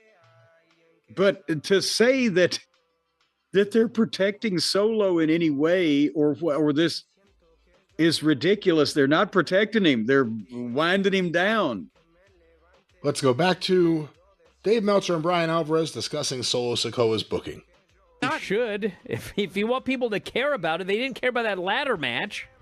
But and they didn't care about Solo winning, except they were mad because they didn't have Phoenix or like two guys who can do ladder matches. But the point, they've taught, how many times? I mean, they've taught the fans that wins and losses don't matter. The fans don't care about wins and losses. They do. I mean, it's obvious. You've seen how many times that they'll put a match that in theory shouldn't draw because one of the guys always loses, and it does draw. So it's like, I've been studying this. The fans, it's not a big deal to the fans. He's studying again, Brian. He's been studying this. He's studying again. He's a big studier, but when did they put that match on? That with some flunky that everybody thought wouldn't matter, and then it did, and it drew. What is he referring to? Yeah, and drew for who? Is he talking about AEW when they just have like a high spot match and it gets the same audience that everything else on the show gets? Or is he talking about I think he's clearly WWE? referring to the WWE here because that's the whole topic. So I'd like to have that, for instance. I don't know. Let's see if he gives it. So it's like, I've been studying this. The fans, it's not a big deal to the fans. Yes, they will protect a few guys like Solo. Yeah, important I mean, not guys. Solo, but like Jacob. Like Jacob. But Solo's a guy who they obviously feel that they can beat, but they still treat him like he's a top guy. I mean, he gets plenty of promo time. The key in WWE is your promo time. I know, but people don't care about Solo. He actually doesn't get a very good reaction. Jacob gets a great reaction because they can see he's special. Yeah. Because he never loses. And he's always the guy that has to save Solo. But they push Solo, but Solo gets lots of TV time and he gets a push. He needs to start getting some wins. Let's stop it there for a second. I tell you what, I'm glad I'm not married to Dave. Because he won't give up for anything, will he? And give Alvarez credit. Every time we listen, Alvarez is kind of on the right side of these things, but also he puts up with these nonstop arguments, I guess. He's got the patience of a saint. Let's go back to the discussion of Solo Sikoa's booking. Or this ain't going to be much of a feud. Well, he's going to lose the feud, so it doesn't matter. But the point is, especially for heels, they beat heels all the time. And Solo, they beat heels all the time. They don't care. I mean, it's like that's just part of the deal. I mean, it's... this is not anything new. This has been the case in WWE for decades. They do not, when they book, they're not booking long-term who he's going to win and he's going to get a title shot. They'll just do whatever they want. Doesn't matter. Doesn't care. And then when it comes to, we've got to get somebody ready for a title shot. This guy's lost a bunch of matches. We'll put him in a four-way and he wins the four-way and he gets the title match, and all those losses don't matter and the people accept it. If the people didn't accept it and it didn't work, they'd stop doing it. And let me stop it there for a second. I was going to say, this is coming from the guy who says, now, Tony Khan has long-term booking plans and everything means something. And if something is referred to from previous, well, this all goes together. So it's a goddamn giant web of carefully crafted, intricate, interweaving stories over with Tony, and the WWE is just doing whatever the fuck they want to do with no planning? Or is he justifying their planning because this is the way they do it, and then he says the fans are okay with it? I mean, because the other option is, I guess you just don't come to the arena at all, but WWE is a different kind of thing right now. They're going to draw people no matter what. It may not be a sellout. But I think that nobody can deny that. I'm not saying that the WWE is writing every show and scripting every fucking word months in advance, but that they have had and continue to have a clear plan, barring injuries and interference from the board of directors or the rocky spots. They plan shit quite a ways out, don't they? Hasn't it been kind of obvious that's what they're doing for a while? It has seemed like that, but let's go back. Maybe they'll explain where they're coming from here. Let's go back to Wrestling Observer Radio's discussion that all the listeners were sending to us. And I'm not, it's like, of course it's better if you make wins. I think it sucks that wins and losses don't matter, but they don't. They don't book, and this is a perfect example. They're building this guy up for a feud with Jacob. Jacob is a top guy. They protect Jacob. I know, but Jacob is a top guy, Dave, because he never loses. No, he's always the guy who gets the win. He's always the guy that protects Solo. And he's super over. I know, and if he lost all the time, it would be different. That's because of the booking that got him super over. I'm sorry. No, but I mean, that's an interesting point. Of course, he's more spectacular, but also if he lost every match, he wouldn't be as over. Exactly. And that's the point that can't be drilled into the broccoli here deep enough, is that if Jacob Fatu came in and somebody had to save him every time and he got beat every time, he would be Dolph Ziggler, the most entertaining physical guy in the ring that never wins and nobody gives a shit. But he's not, because the booking complements the talent that they have got. They got Jacob Fatu and they are booking him commensurate with his talent to get over by not ever beating him and by making him a monster. That's how those things go hand in hand. When Dave says wins and losses don't matter, may not matter to the audience, to the office, to the writing staff. They may say, well, we beat that guy all last year, but we'll do something with him now. But the fans, it matters, because when the fans figure out, except for the tiny little segment of the Davites, him and the Davites, that worship that type of thing that he likes, where they just all just do a bunch of moves and then go home, it doesn't matter to the hardcore fans with the wins and losses, because they're just watching moves. But to the general overall population, if a guy always loses, he's a shits. And that's why there's underneath guys on the card and main event guys on the card. The main event guys don't usually lose. But this is, how is Dave not being able to pick up on this? It's kind of surprising, actually, to hear Dave say all this, just because it doesn't make any sense. It's almost like he's trying to justify someone's booking, but let's go back to more audio. To their top guys. And my point is, they don't protect Solo. To a degree. Oh, but they give him all kinds of interview time. I know, but people don't care about him. It doesn't matter if he's got promo time if they're chanting for everybody except him. They don't care about Solo. Well, you say that, and the feuds that he had. So here's the thing. So wait a minute. So by saying that, you're saying that they're booking badly and that the feud will not work. I'm saying they're booking Solo badly. Yes. Okay, if the feud doesn't work, then that's fine. But what if the people react to the feud? But Dave, I've already seen it with Solo. Like, he had a feud with Cody, and nobody cared about Solo. He had the feud with Roman, and people didn't care about Roman. Yeah, it's going to do business because Cody is in there, and Roman was in there. Well, then there you go. But you could have put anyone in there. It wasn't Solo. It did business. I mean, it did business, so that's all that counts at the end of the day. See, again, he's justifying everything. Like, I don't know why he's justifying, unless Paul said don't criticize it. I don't know why he's justifying the booking here. Well, he's going to die on this hill when it doesn't even really fucking matter.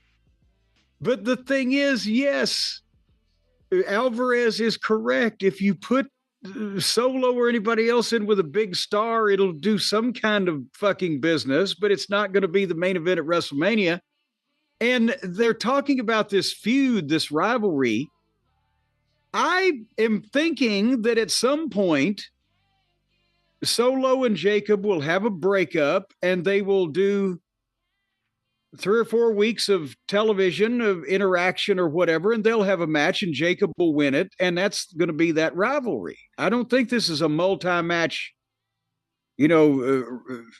feud for the ages that we are seeing set up in front of our eyes. Do you think it works if it's, and I'm not saying I want this, but I'm just thinking out loud, if it's Jacob Fatu having to get through a bunch of new bloodline members to get to Solo? Once again, Solo puts barriers in front of him, whether it's JC Mateo or Hikuleo or whatever it may be. Well, I'm almost wondering if they're not going to save some of that for Jacob to be the boss of the new bloodliners, and Solo just to kind of be Iggy'd out. It seems to me that they're already leading down the road of Jacob being a babyface, so I don't think they're going to go there. Do you? Well, I'm wondering whether, well, yeah, you're right. I thought there might be some period of time where Jacob got Solo's spot and was the boss of whatever, and then the group potentially might fucking turn against him. But nevertheless, point being, this ain't going to be the Freebirds and the Von Erichs. No, it won't. There's a little more audio. Should we play more or should we give up? It's your call. It's up to you. How hilarious are they on the out? I don't know. Let's hear the end of this. Hey, does it work? If it doesn't, if it works, it worked. If it doesn't work, then it doesn't work, and then you got to stop doing it. But when it works, the fact that they do this and it works, it's like, okay, that's what the fans think. If it didn't work, I'd go, hey, guess what? This doesn't work. You gotta do this. But these feuds worked, so there's your answer. It's like, believe me, there have been times in history where what you're saying was 100% accurate and the stuff wouldn't draw and it wouldn't work. This is not that time because all of those feuds worked. Well, there it is. All those feuds worked. And of course, Dave's longtime friend Paul Heyman's thing was always, if it works, it works. So who knows who's feeding Dave the information that this is working. But who gets to say whether something works or not? Well, that's the thing. If it works, it works. Okay, what does it works mean? Does it mean the promotion's happy with it? Does it mean the fans are buying more tickets because of it? The fans are just where they were because of it? What is working in this sense? And that's also, it's hard to tell these days because the WWE has got themselves in a position where if they just avoid a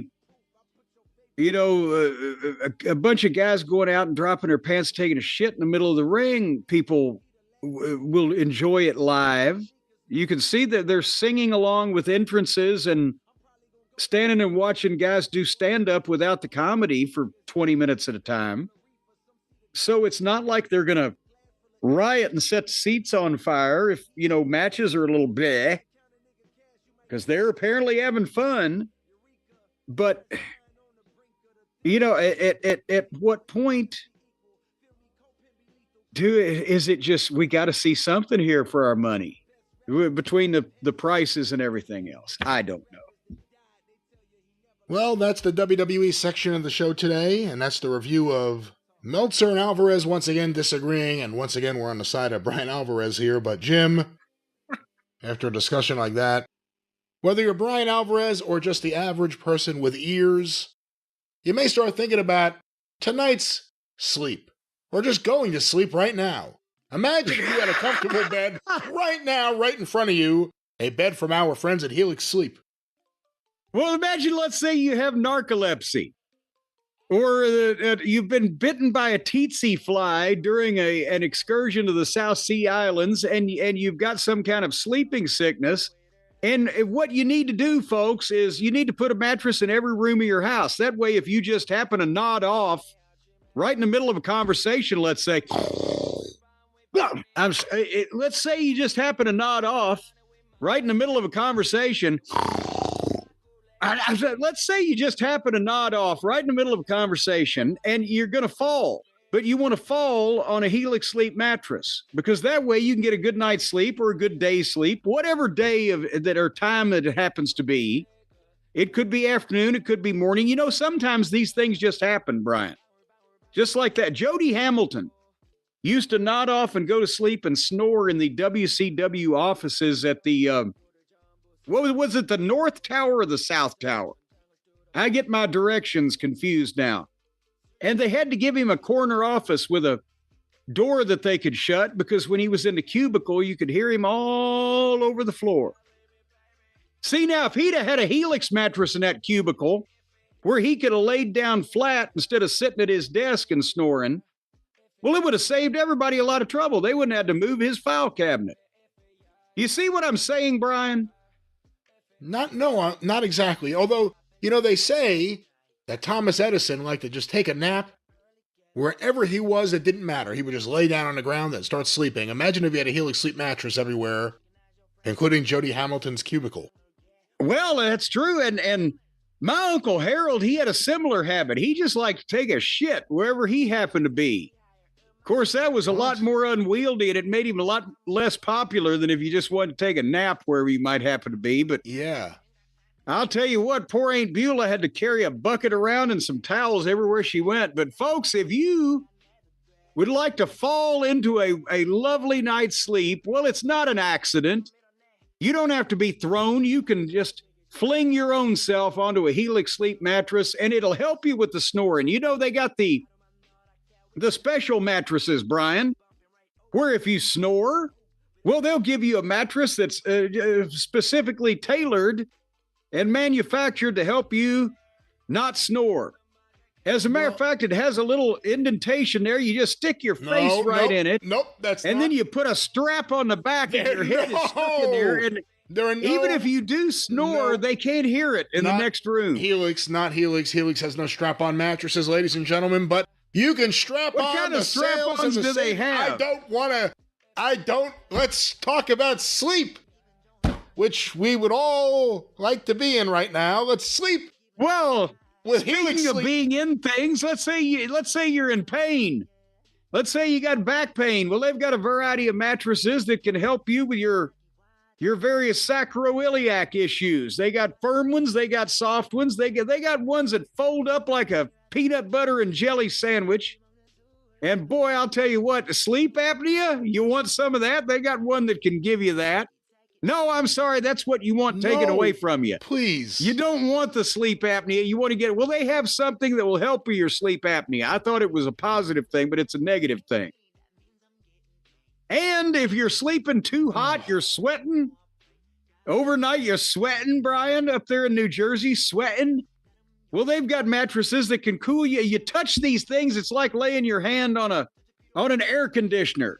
It'll just cool you. It'll send chills all through your body, so you will never again cook in the middle of the night. They've got all these fancy damn things that they're making these days. And of course, at Helix, we've talked about you can rest assured that no one has done any unsavory things on these mattresses ahead of time. They're brought right to your door, wrapped up in plastic, not like these mattresses out at the mattress store that anybody, and we've talked about what in the world goes on with the mattresses in people's homes, Brian. Well, I think everybody out there right now, you just think to the last time that Granny paid a visit, she's incontinent, and she may have put a towel down, but what the fuck? It's on your mattress in the guest room there, or the kids. Look at what the kids do, especially when they have taco night over at basketball practice and they come home shitting like gooses. The mattresses in your homes right now, people, need to be replaced. Just do the blue light test, or is it a purple light? Or is it a black light? What color light, Brian, shows all the fecal matter, ladies and gentlemen, and the urine? Let's and the DNA right stains now to get back on track. I'd like to get the back semen. On track. Let's get There's away. all kinds of semen, and I'm not semen talking about sailors. Thomas, that's right. I'm not talking about people in the merchant marine when I mention semen on your mattress. I'm saying let's get to the point. Clean that let's shit get to up, the point, folks. and let's talk about the mattresses. HelixSleep.com/JCE is the code that you can use to go to Helix and get your fine, clean mattress in a variety of different ways. They got the Luxe mattress collection, the Elite mattress collection. They'll delineate all those. You take the little quiz, you get the mattress delivered to your door. You sleep well forevermore. You sleep so good you never want to get up again. You sleep so well that you tell your family just leave you alone and let you atrophy in that bed. And you can do it cheaper than ever before right now, because for Memorial Day, and actually all the way until June the 1st, I'll have you know, 27% off site-wide and a free bedding bundle with any Luxe or Elite mattress order, by the way. So 27% off site-wide for anything you got, and a free bedding bundle, which is a sheet set and mattress protector if you buy any of the Luxe or Elite mattress collection items. 27% off of anything is good enough, but then if you get the free bedding bundle, well, now the sheet, the mattress protector, that's a big deal, especially if you have children or pets or incontinent senior citizens. Or let's just say that you get shit-faced drunk every now and then and don't actually get up whenever you just kiss yourself. Why don't we just focus on... Well, you know, these mattresses should be rotated quite a bit. So, you know what that means, Jim? It's time to wrap it up. Yes, helixsleep.com/JCE. That's where you go to save that money and get that mattress. You know what that means? That's right. helixsleep.com/JCE. No, that's not what we use for Helix, Jim. You can make money on these mattresses too if you do it right. No, we're at the end. We're not even close to the end. We are at the end. We will not continue. helixsleep.com/JCE. Charged by the hour. Hello, it is Ryan, and I was on a flight the other day playing one of my favorite social spin slot games on ChumbaCasino.com. I looked over at the person sitting next to me, and you know what they were doing? They were also playing Chumba Casino. Coincidence? I think not. Everybody's loving having fun with it. Chumba Casino is home to hundreds of casino-style games that you can play for free anytime, anywhere, even at 30,000 feet. So sign up now at ChumbaCasino.com to claim your free welcome bonus. That's ChumbaCasino.com and live the Chumba life. No purchase necessary. VGW Group. Void where prohibited by law. See terms and conditions. 18+. Well, there it is again. This keeps happening. But, Jim, we're going to continue on with the show. And, of course, we have questions and we have all sorts of stuff. And I think we're going to try to tackle at least part of the AEW male roster, otherwise known as the AEW roster, later on here on the show. Well, let's get a few questions here. I have the Cult of Cornet Facebook group as well as the cornydrivethrough@gmail.com questions. This question was sent via the Cult of Cornet by Zach Williams, the Facebook group that is. Does Jim have a particular wrestling hotel story that stands out above the rest? A wrestling hotel story. Now, those two worlds can intersect in a variety of different ways, where the wrestling match is at the hotel, the wrestlers were staying at the hotel, the wrestlers were wrestling someone at the hotel. I'm trying to figure out which way to approach this thing. I mean, there's the stories of, I wasn't there at this point in time, but Andre the Giant falling asleep drunk on a couch in the lobby of the hotel and them not being able to move him. So they just put like a piano cover over the top of him and roped him off till he got up the next day. What's the craziest night you ever had in a hotel, going from town to town? Hey, wait a minute now. Hold up. Once again. Not involving just hookers showed up and they were, I killed them with my special magical crack and I made Frankenhooker. No, like so now we know who wrote that script. I tried not to have any insane incidents of the wrestling variety at the hotels that I stayed at, but there was that time we told a story. I came down in the lobby of the Doubletree there in Orlando, and Dutch Mantell was talking to the cops because they had come talking about Johnny Devine, who made the other. I just listened to this clip the other day, actually. Yeah, made the other hotel desk clerk cry because he was yelling at her or some shit. It depended. The thing about hotels and the boys is, in the territory days, it could be a blessing or a curse, because what you wanted to find a hotel in all the towns that you regularly went to that would give the boys a rate. If, the guys are coming in, they're going to get 10, 12, 14 rooms or whatever at a time.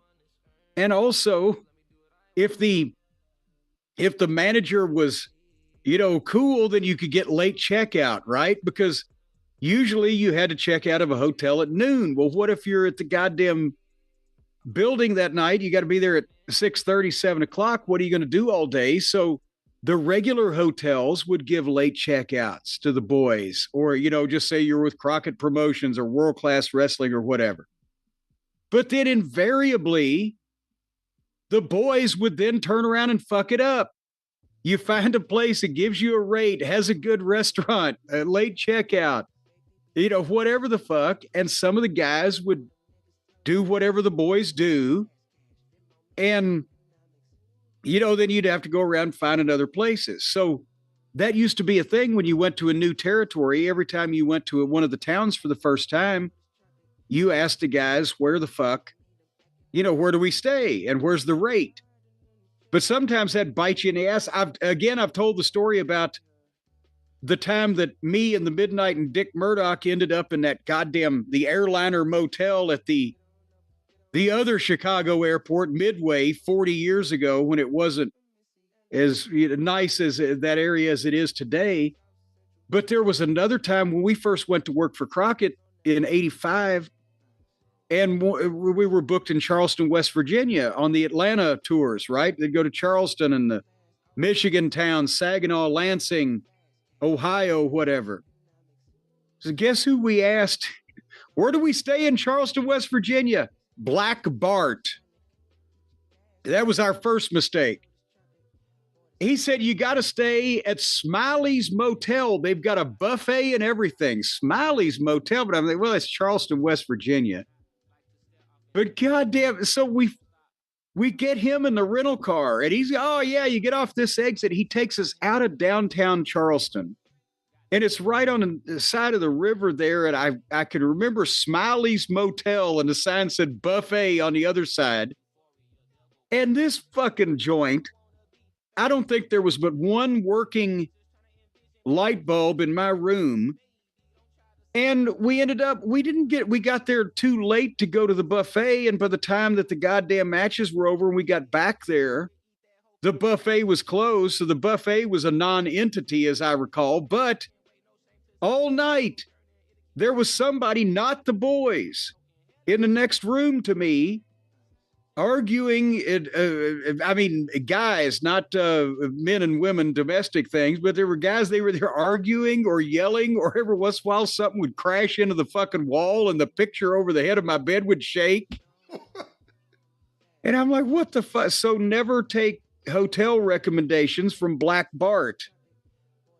But that's a lot of times the guys, wanted to go wherever the cheapest rate they could get was. But I tried to have some mix of rate and or quality stay. We didn't need the Waldorf, but I didn't want people coming through my fucking wall in the middle of the night. You referenced it. I don't know if you've ever told on the air the airliner motel story. Oh God, I know I have, but just in case I haven't, and it'll probably be better in the next question anyway. Real briefly, we're on Crockett's plane, coming from somewhere to Chicago, where we're going to be at the UIC Pavilion the next afternoon. And we had all made hotel reservations in Chicago, but what we didn't know, and I think what they changed at the last minute, was that they weren't going to O'Hare Airport, they were going to Midway. And now everybody realizes they don't have no rental car. They don't have no goddamn hotel room at Midway Airport in Chicago when we're going to land at 3:00 in the morning on a Saturday night, Sunday morning. And the pilots, as they usually did, start radioing ahead what we're going to need X cabs or taxi, whatever. But there's nobody there. Again, this is 40 years ago at Midway Airport. It wasn't a big a fucking deal then. And there was nobody there that had rental cars or that could rent cars, and they were trying to call cabs. But when we landed there, they said, well, we can't get any cabs to come over here at this time of night in this neighborhood. What the fuck? They got one cab for 14 guys. So everybody was going in groups of, I think, like you get 4 in a cab or whatever. So they found rooms available And it's at the Airliner Motel. Okay, haven't heard of that chain. But they hold the rooms, right? So me, Bobby Eaton, Stan Lane, Dick Murdoch, last ones to get the trip over in the cab. And we get there. And it is, I mean, the neon sign still says air conditioned. And this is 1988. And it's the Bates Motel. There's a guy behind the fucking desk, and as we're checking in, he said, I got the 4 rooms left. He said, now, one room, the heat doesn't work, and it's wintertime. But I said, I'll take that when I don't like the heat in the hotel room anyway. And he said, well, one of them doesn't have the goddamn lock on the outside of the door. No, how was it? The door won't lock from the outside, but you can bolt it from the inside. And Stan Lane ended up with that one somehow. And then Bobby got the room where the bed hadn't been made up yet, but the guy said, I can get you some sheets. And he rings the bell, ding, ding, ding, ding. And out comes another guy in pajamas that looked like he had just got through with shock treatments at a fucking psychiatric hospital in the 50s. And he's carrying the sheets, and he said, you want me to make your bed for you? And Bobby said, I'll do it, but just give me the sheets. So, again, we go upstairs, and we're on different floors. There's like 3 or 4 floors, this thing. It's an old motel from the 50s. And it's got the neon sign also has an outline of a plane, and it's a goddamn propeller plane. That's how long this thing's been there. So... I go up to my floor, and as I get off the elevator, I look, and it's a long hallway, and there's like the fucking ceiling lights or bzz, bzz. Every once in a while, one will go out. It's like a horror movie. As I'm walking down the hall, I hear TVs going on in the rooms, and I get to my room, and I open the door, and I shut it and lock it behind me, and I look in this entire hotel room. There's a bed, a table and a lamp next to the bed, a small table with a fucking 18-inch black and white television sitting on that, and a fucking chair over in the corner. And I'm thinking, I don't want to take my shoes off and step on his carpet. And the bathroom looked like, I don't know, a fucking Symbionese liberation camp fucking prison bathroom. So we're hungry. I told the guy, as soon as I put my bags in the room, I'll call you, Bobby, and we're gonna get. There's a White Castle next door. So I sit down on the bed and I look at the fucking phone, and it's still a desk phone, like, you know, the receiver that you could hang up. Back in those days, it's a table phone, but there's no dial on it, Brian. There's no dial, and where normally you remember the old hotel room phones would have a red light, like they'd light the light up if you had a message. Yeah. There's no fucking light. It's a hole in the phone. There's no light there. And I pick it up, and there's no dial tone. And I'm like, well, great. Now I've got to call home at that point. I was going to call, the boys were going to go to White Castle. So I'm sitting there looking at this phone like, what do I do now? And suddenly the phone rings. And I'm thinking, oh, fuck. It's from beyond the grave, right? And I answered. I said, hello. And it's Bobby. He said, Corn? I said, Bob? He said, I'm scared. I said, what the fuck? He'd walked into his room, and he had 3 beds in his room, and they were all 3 different sizes and different makes of bed. And so I said, how did you get me on his phone? I thought the phone was dead. He said, no, Bobby had stayed in a number of cheap motels in his life. It was the deal. You had to pick it up, and the guy would answer at the desk. And you'd say, can you get me this number? And he'd plug you like Sarah at the fucking phone company. And I said, I'll meet y'all over there at the White Castle in 15 minutes. I'll use the pay phone over there. I've got a calling card. I can call home, and I'll be down shortly. So then I turn the television on. That's when I realized it was a black and white TV, but then I hear screaming from the room next door, and I'm thinking, what the fuck? And that sounds like a different kind of screaming. I flipped around, You got one Chicago channel, and then all the rest of the channels were black and white porn. And you had to sync up the screaming to the room and the one in the room next to you, or elsewise it conflicted. So we go over there to the White Castle where I see Paul Jones sitting there. And the first thing when I walk in, because now Baron Paul Jones has lived in the Carolinas for years and years, they don't have White Castle. So he's sitting there. He looks up at me, says, I don't know. I don't think the food's any good. I said, no, it's White Castle, Paul. It's supposed to taste like that. So we eat and we go back to the goddamn hotel and go back to our rooms. And now found out when Stan went into his room, the one you couldn't lock from the outside, he didn't know whether somebody might be squatting in there or not. So he kind of opened the door and kicked it open and went into the kung fu stance like, yeah. So Stan's in a room, he's bolted the door and he's shoved one of the tables over against the door because it won't fucking lock. It's just got the bolt on it. Bobby's in a room with the 3 bears beds and he's nervous about being in there. I'm watching the black and white porn while I didn't take my clothes off because I didn't want to sit on anything naked all night. And we just got to make it till 11 o'clock the next day. We're going to fucking leave and go to the pavilion. So after not really sleeping at all and going through all of this, we get down to the lobby the next day and we're all sitting there. We're sleepy, we're tired, and we're feeling grody and the whole thing. And there comes Murdoch whistling and fucking happy and sets his bag. How'd y'all sleep, boys? And we're like, we just sleep in all this fucking hovel we were in. He's, me and Rhodes, we checked into a hotel one night. Next morning when we woke up, we had 4 inches of snow on top of us. Because they had both gone to sleep with their heads out the window when they were puking. But yeah, the Airliner Motel at Chicago Midway Airport, if it's still there, I highly recommend it. Was that the scariest hotel or motel you ever stayed at? Yes, that's the worst thing that the worst hotel that I've ever, I think, been in. I've been in a few other, the Alamo Plaza in Shreveport, you had to get the building on the left. If you got the one on the right, you couldn't turn the lights off at night because you'd be joined by visitors. But the one on the left was good, and they gave the boys usually the ones on the left.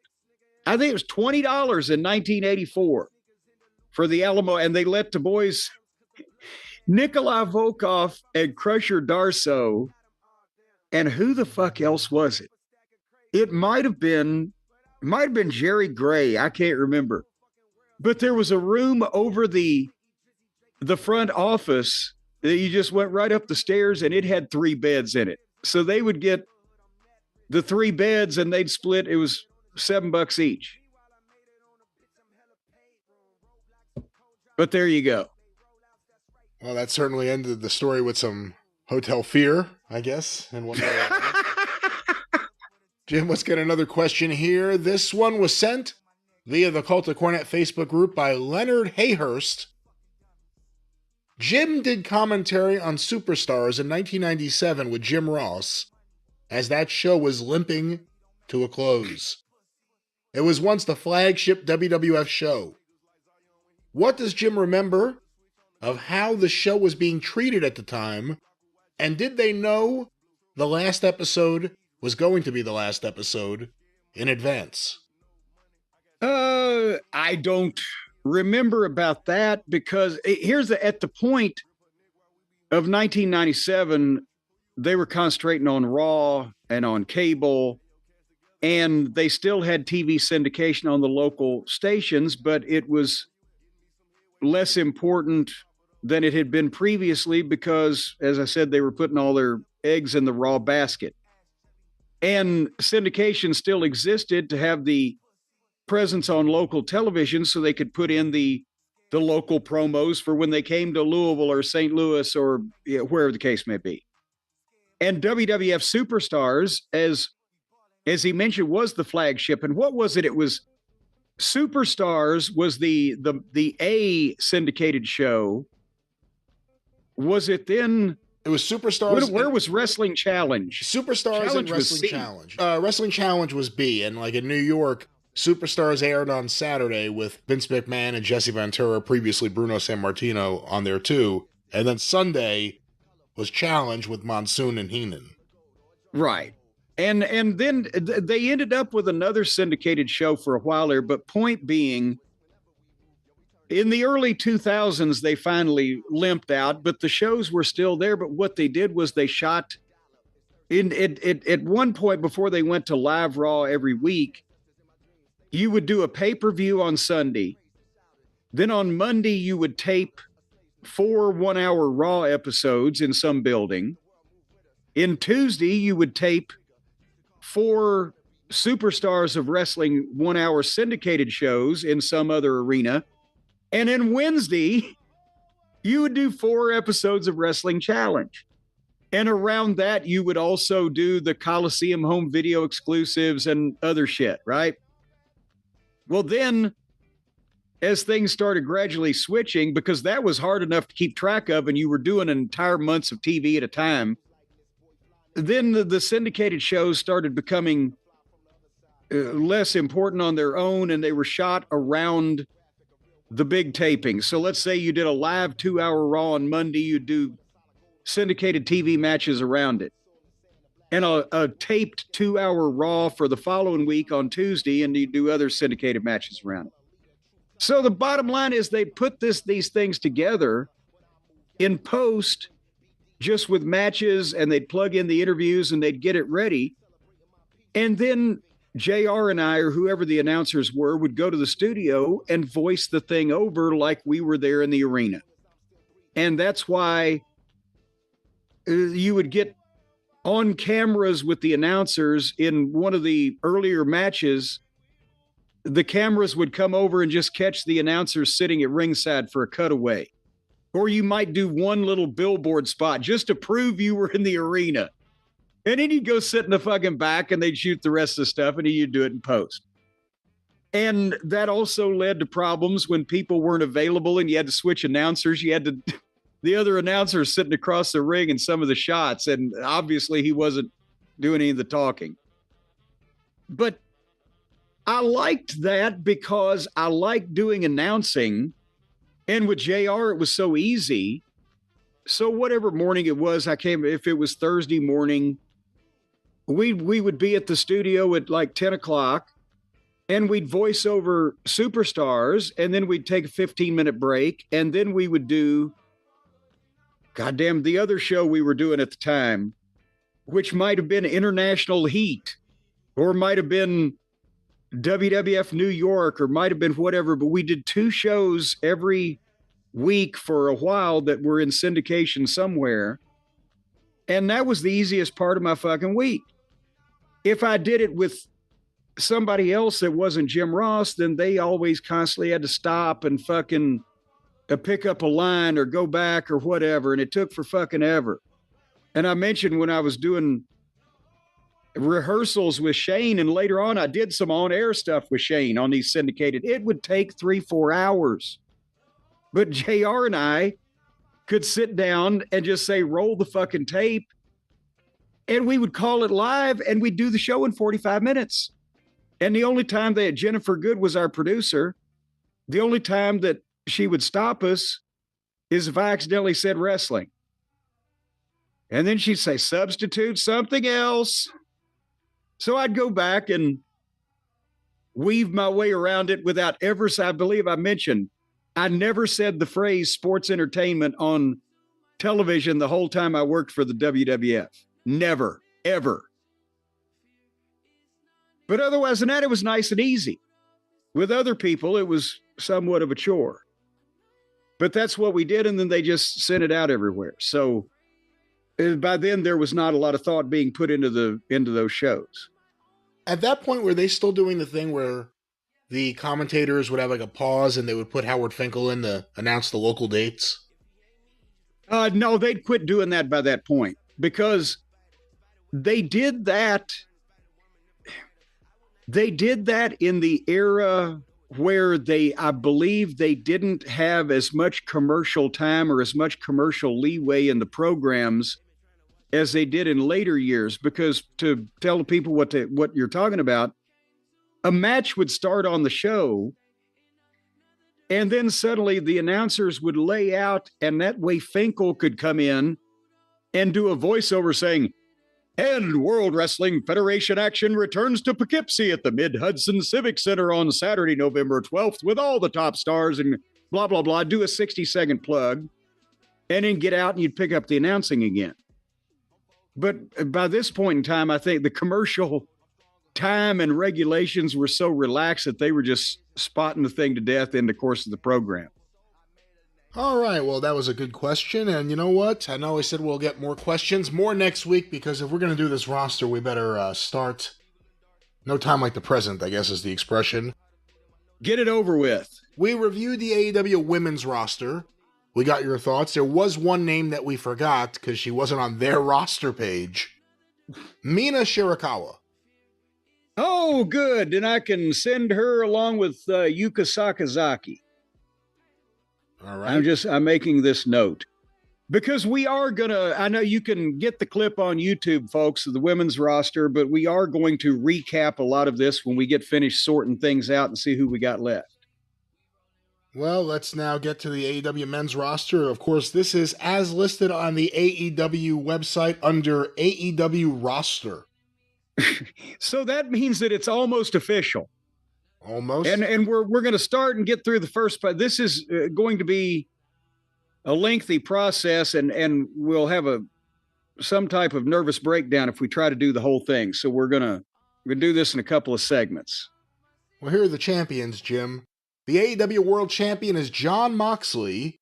Let's see how quickly we can get him in the parking lot with his bag headed home. He is now fired.